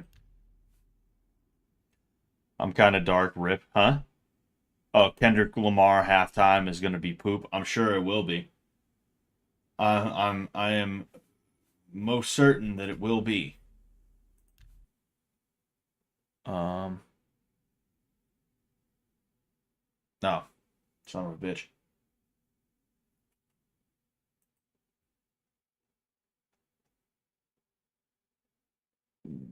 There we go. All right, cool. Yeah, so I'm gonna get out of here. I can hang out for another minute or two. I just want to see things, but I am gonna get out of here soon. The entire event is poop. Yeah, like I'm not interested in what's going on with it. Well, the thing that I will say that is annoying is, like, I'm not a people person. As you guys could probably tell, I'm not really a people person. The piss zone is annoying me. I'll see if, of course, I can't. I literally can't do anything about it. Well, it's not that I can't do anything about it. It's that I don't feel like doing anything about it right this second. But oh man, excuse me. Like, I'm not a people person in any sense of the word. I don't really like I don't like conversation and stuff like that. I'm not like a big conversationalist. Obviously I can speak to people when need be, but I'm not someone who's like itching to be around people and talk to them and all that other stuff. I found that, like, I'm just not interested in what a lot of people have to say. It's not that I can't have conversations, and it's not that I find people to be completely and totally uninteresting. But, like, when it comes to a lot of conversations that are had by people, I'm just like, ugh. And one of those conversations is, did you watch the big game last night? That type of shit. So I know tomorrow I'm going to have to listen to people, like, talk about football, and I'm going to have to, like, pretend that I give a shit. That's annoying. I can't stand aimless and pointless talkers. Those are the worst. Peace out, Neon. I can't stand pointless and aimless talkers. They're just like the worst. They're just the worst. Where it's like there's that one thing I can't stand is people who can't just be silent. They can't just be in silence. There always has to be something that's being said, even if it's not being said directly to you. Like, have you ever been at work with somebody and they walk in and they're like, "Hey, bud," and you're like, "Oh, hey, what's going on, man?" And they're like, "Ah, nothing, And then maybe you have a small conversation. It's not like nauseating, but it is like, okay, we don't have that much to talk about. So like, if it goes on a little too far, you're like, ugh. But for the most part, nothing crazy has gone down so far. But then, like, you see them again later and they have to say something. It can't just be, "Hey, let's just walk by each other silently." They have to do or say something, no matter what it is, even if it's not something that is directed exactly towards you. they are just that uncomfortable with silence that they have to be like, yep, when you walk by them, or they have to start singing when you walk by them, or they have to start making observations when you walk by them, or some shit like that. There always has to be some like, get me out of here. There always has to be something like that, or they start singing like Buddy Holly by Weezer, you know? My name is Jonas. They're just walking by, they're like, my name is Jonas. I'm carrying the will. Haha. You know, and it's like, dude, stop it, man. Just be in silence, dude. Just be in fucking silence, man. Just stop it, you know. It's called pandering. Yeah. It's called annoying. It's called annoying is what it is. You know? Man. Yeah, I've never been a people person because I've found that everybody's full of shit. And I had a hard time dealing with people being full of shit, you know, and that's partially a problem on my end. I was always looking for a right answer, and it's very rare that there is ever going to be a right answer with people. There's always going to be somebody, and this is something that I only realized over the last like 3 to 5 years, truth be told. Like, there's always going to be somebody who's like, you know, when you make a joke that is clear as day, it is clear that it's a joke. They're gonna purposefully and aggressively, mind you, misconstrue it to make it into not a joke. You know, like that's the issue with my sense of humor, is that I have a very sarcastic and dry sense of humor, but it's clear when I'm telling a joke. Like, obviously, I don't think it's funny when like an old lady gets hit by a car, right? But if I sit here and I make a joke saying, yeah, I don't know, maybe she'll get hit by a car or some shit like that, there's always that one guy who's like, whoa, that's pretty fucked up, dude. Whoa, dude. Whoa, that's pretty fucked up, man. You know? And like, my issue is that there was always that guy around. And instead of just being like, yeah, it was a joke, you fucking idiot, shut up. Instead of being that way, I internalized that and I was like, oh, they don't like that kind of joke. Maybe they're just too stupid to realize it was a joke. Either way, I don't want a joke like that again because I don't feel like having to put up with that fucking guy, you know? And that's part of the reason why I'm a little bit closed off, you know? Like, if you, like, some of my friends that pop in here from time to time, they can tell you that, yeah, like, I have a sense of humor. I am actually a pretty funny guy, you know? But, like, you guys, and I mean, you know, I'm on stream laughing and joking with you guys, but like, if you were with me in person and I didn't feel comfortable with you, I'd probably be very closed off and I'd be like, oh, yeah, oh, yeah, oh, yeah, oh, wow, huh, yeah, yeah. I'd be doing a lot of that. I'd be saying a lot of that. And it's because like I said, I don't feel comfortable. I don't feel comfortable. And it's frustrating, you know, and it's partially my fault for not just being like, fuck that guy. What are you, that guy who can't take a joke? Are you that guy who can't tell that when I said that outrageous thing, I was just kidding around? Are you really going to be that guy, dude? What are you, fucking dumb? Get out of here, right? That's what I should be willing to do more of, you know, but I'm just, I'm a little bit too nice. I'm a little bit too considerate of other people's feelings sometimes. And because of that, I make myself smaller. That's one of the traits about me that makes it hard for me to like spread my wings and stuff like that. You know, but yeah, I'm just not a people person overall. Part of it is that I just don't really find a lot of the things people have to say worth it, because what's the point? But then in addition to that, a lot of other people are full of shit, and I'm the kind of person where instead of dealing with people, I would rather just avoid them. You know, I spent the early years of my life trying to be accepted by people who didn't want to accept me, and when I realized that was the case, I was just like, yeah, nah, fuck that. And now it's a situation where, like, the second I get the feel that somebody doesn't want me around, I'm like, fuck that guy, I'm out of here, you know? which again, that's something that's frustrating because I'll literally ask somebody like, yo, do you have a problem with me? And they'll be too pussy to be like, yeah, I do. I don't like that you do this or said that, you know? They'll literally do instead of doing that, and then we can hash it out in whatever way we have to, even if it means I just gotta go. They're just like, no, everything's all good. No, everything's fine. No, it's all good. Everything's fine. No, it's good. You know? Or they'll just straight up ignore it. That's also another piece. Bottom line, people are full of shit. I'm not saying I'm perfect. I'm definitely not perfect. Everyone's a sinner, including myself. I'm probably the biggest sinner I know because I know myself better than anybody else. But overall, like, I'm just not interested in being around like dumb shit and dumb people. And because of that, I'm very closed off, and it takes me a minute to kind of open up to people and stuff like that, you know? That's why I was sick for my first PKA appearance, right? I was sick for that. But even if I wasn't sick, I still would have been a little bit tense because I don't know these guys that well, you know? Taylor was really cool with me. He was really open to me immediately. And because of that, he and I hit it off in a certain sense. But even with Taylor, I was still a little like, you know? Now it's like, you know, he's just my friend, right?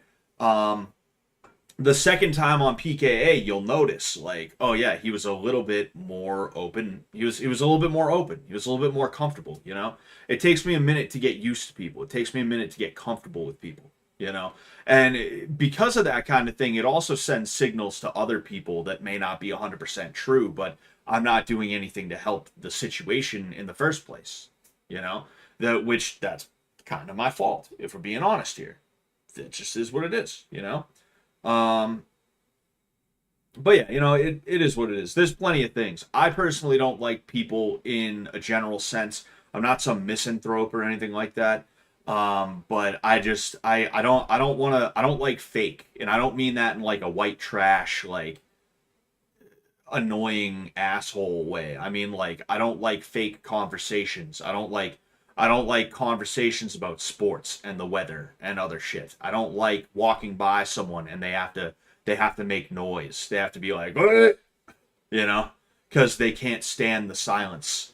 I can't stand shit like that. I don't like having to be around shit like that and people like that. So because of that, like, I just do that when it comes to people a lot of the time, you know. When were you on a second time? Just look up PKA Scott Sullivan. You'll see. I was on around the middle of summer, I believe it was, maybe July or August or something like that. I could be wrong about that. But yeah, people just treat me like shit all the time for no reason. I can literally just be existing, saying nothing, and people will go out of their way to insult or intimidate me. Yeah, and here's the thing, High Ecuador. It's not just a you thing. It's an everybody thing. People will always do what they feel they are able to get away with. That is always, always, always what they're going to do. And you just have to not put up with shit unless you absolutely positively have to, you know? Like me, like I went back to work and I immediately had to go to war with this one guy because he was a dude who, like, he's over me, but it's not like he's anyone who's that important, if we're being honest here. And the way he acts is like he fucking owns the place. So when he tried to tell me that I had to wear certain shit in order to do a job that he does not have to do, I was like, nah, you're not going to tell me all about that. And sure enough, he lost. I got away with being able to wear whatever it was that I felt was appropriate to be wearing, right? Without giving away too much about the exact situation. You know, I'm trying to let you in. The bottom line is everybody is always just trying to see what they can get away with. Everybody's just constantly trying to make their day a little bit easier and make themselves feel a little bit more important and make themselves feel like they are getting something out of any situation they happen to be in. And because of that, you will suffer. You will suffer at the hands of somebody who is trying their best to just do all those things. And it's not even anything personal. It's not like that guy at my work legitimately hates me or is trying to like keep me specifically under his thumb. He's just an asshole. That's just the way he is. He does it with everybody, you know, and it's all because he's just trying to see what he can get out of each situation and each person. And that's why it's so important to have a backbone and to be able to stand up for yourself when appropriate. You need to do it appropriately when it is appropriate to do so. I'm not telling you to burn bridges, High Ecuador. I'm just saying boundaries. Draw a line in the sand. You know, enforce that line. Because if you don't, then you're just going to be getting pushed around constantly. And that's one of the things that I'm really upset at my mother for specifically. Not literally, I'm not like constantly thinking about it and her, but it's something that as I get closer and closer to having kids myself, I think, man, I really, really need to make sure I don't do that same thing to my kids, because that is child abuse. That is, it is, I was abused by my mother in that way. That is child abuse. And it's indirect is what the worst part about it is. So like if you call it what it is, which is child abuse from a narcissistic mother, if you call it what it is, people are like, what? No, because it's not like you were getting burnt with cigarettes or hit upside the head with fucking hot frying pans or something like that. But it is abuse. It is abuse. And you know, like I'm so like I talk about it, baby,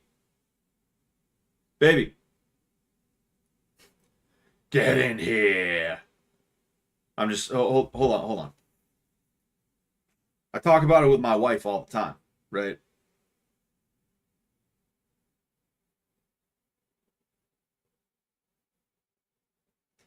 I want to see if I can get her to confirm. But yeah, like I talk about it with her all the time, that one of the most important pieces that I am going to try and instill into my kids aren't I always talking about how one of the worst things my mother ever did was force me to put up with bullshit and not have a sense of self and allow me to draw lines in the sand, to have boundaries.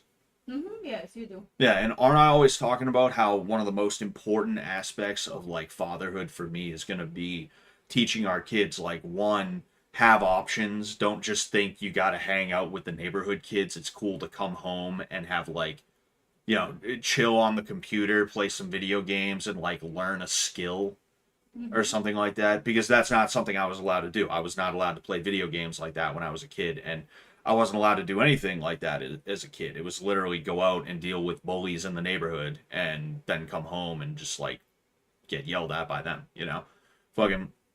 Yeah. And then not only that, but also like allow them to be like, no, fuck off, kid. Like, you're not going to do that to me. And if you try to, I'm going to fight you over it. You know, like, we need to give our kids that sense of self. We need to give our kids the ability to protect themselves like that. Because if we don't, then they're just going to end up fucked up in the same exact ways that I ended up fucked up, you know? Yes. Yeah, and here I am, like, it's so important to me. I just wanted to ask her something quick, and I'm giving her the same talk that I always fucking give her when it runs into my head.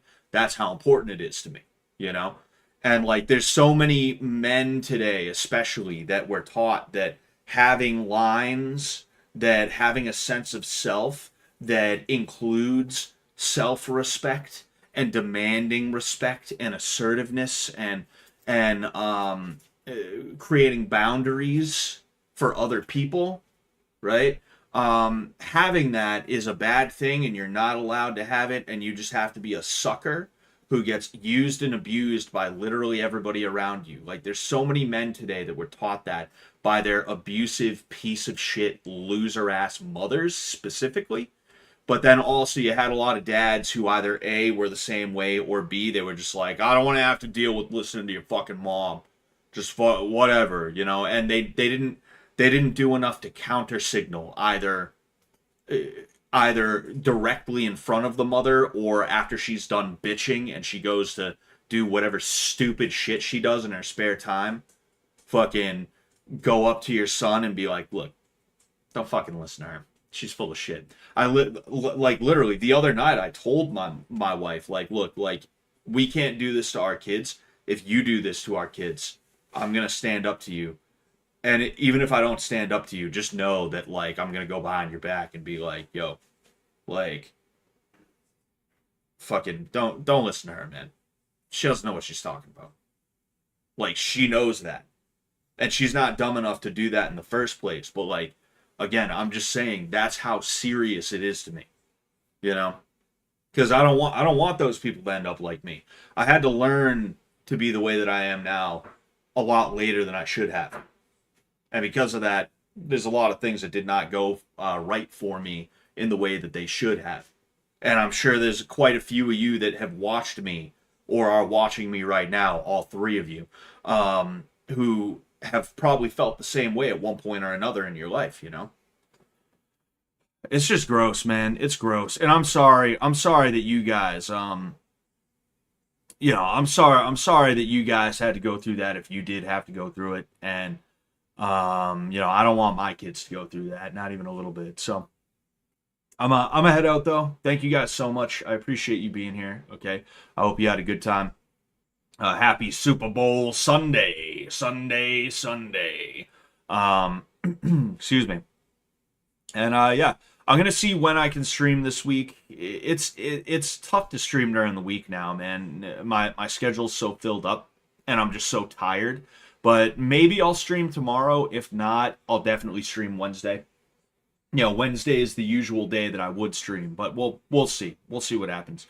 I will I'll catch you guys later though. All right. Peace out.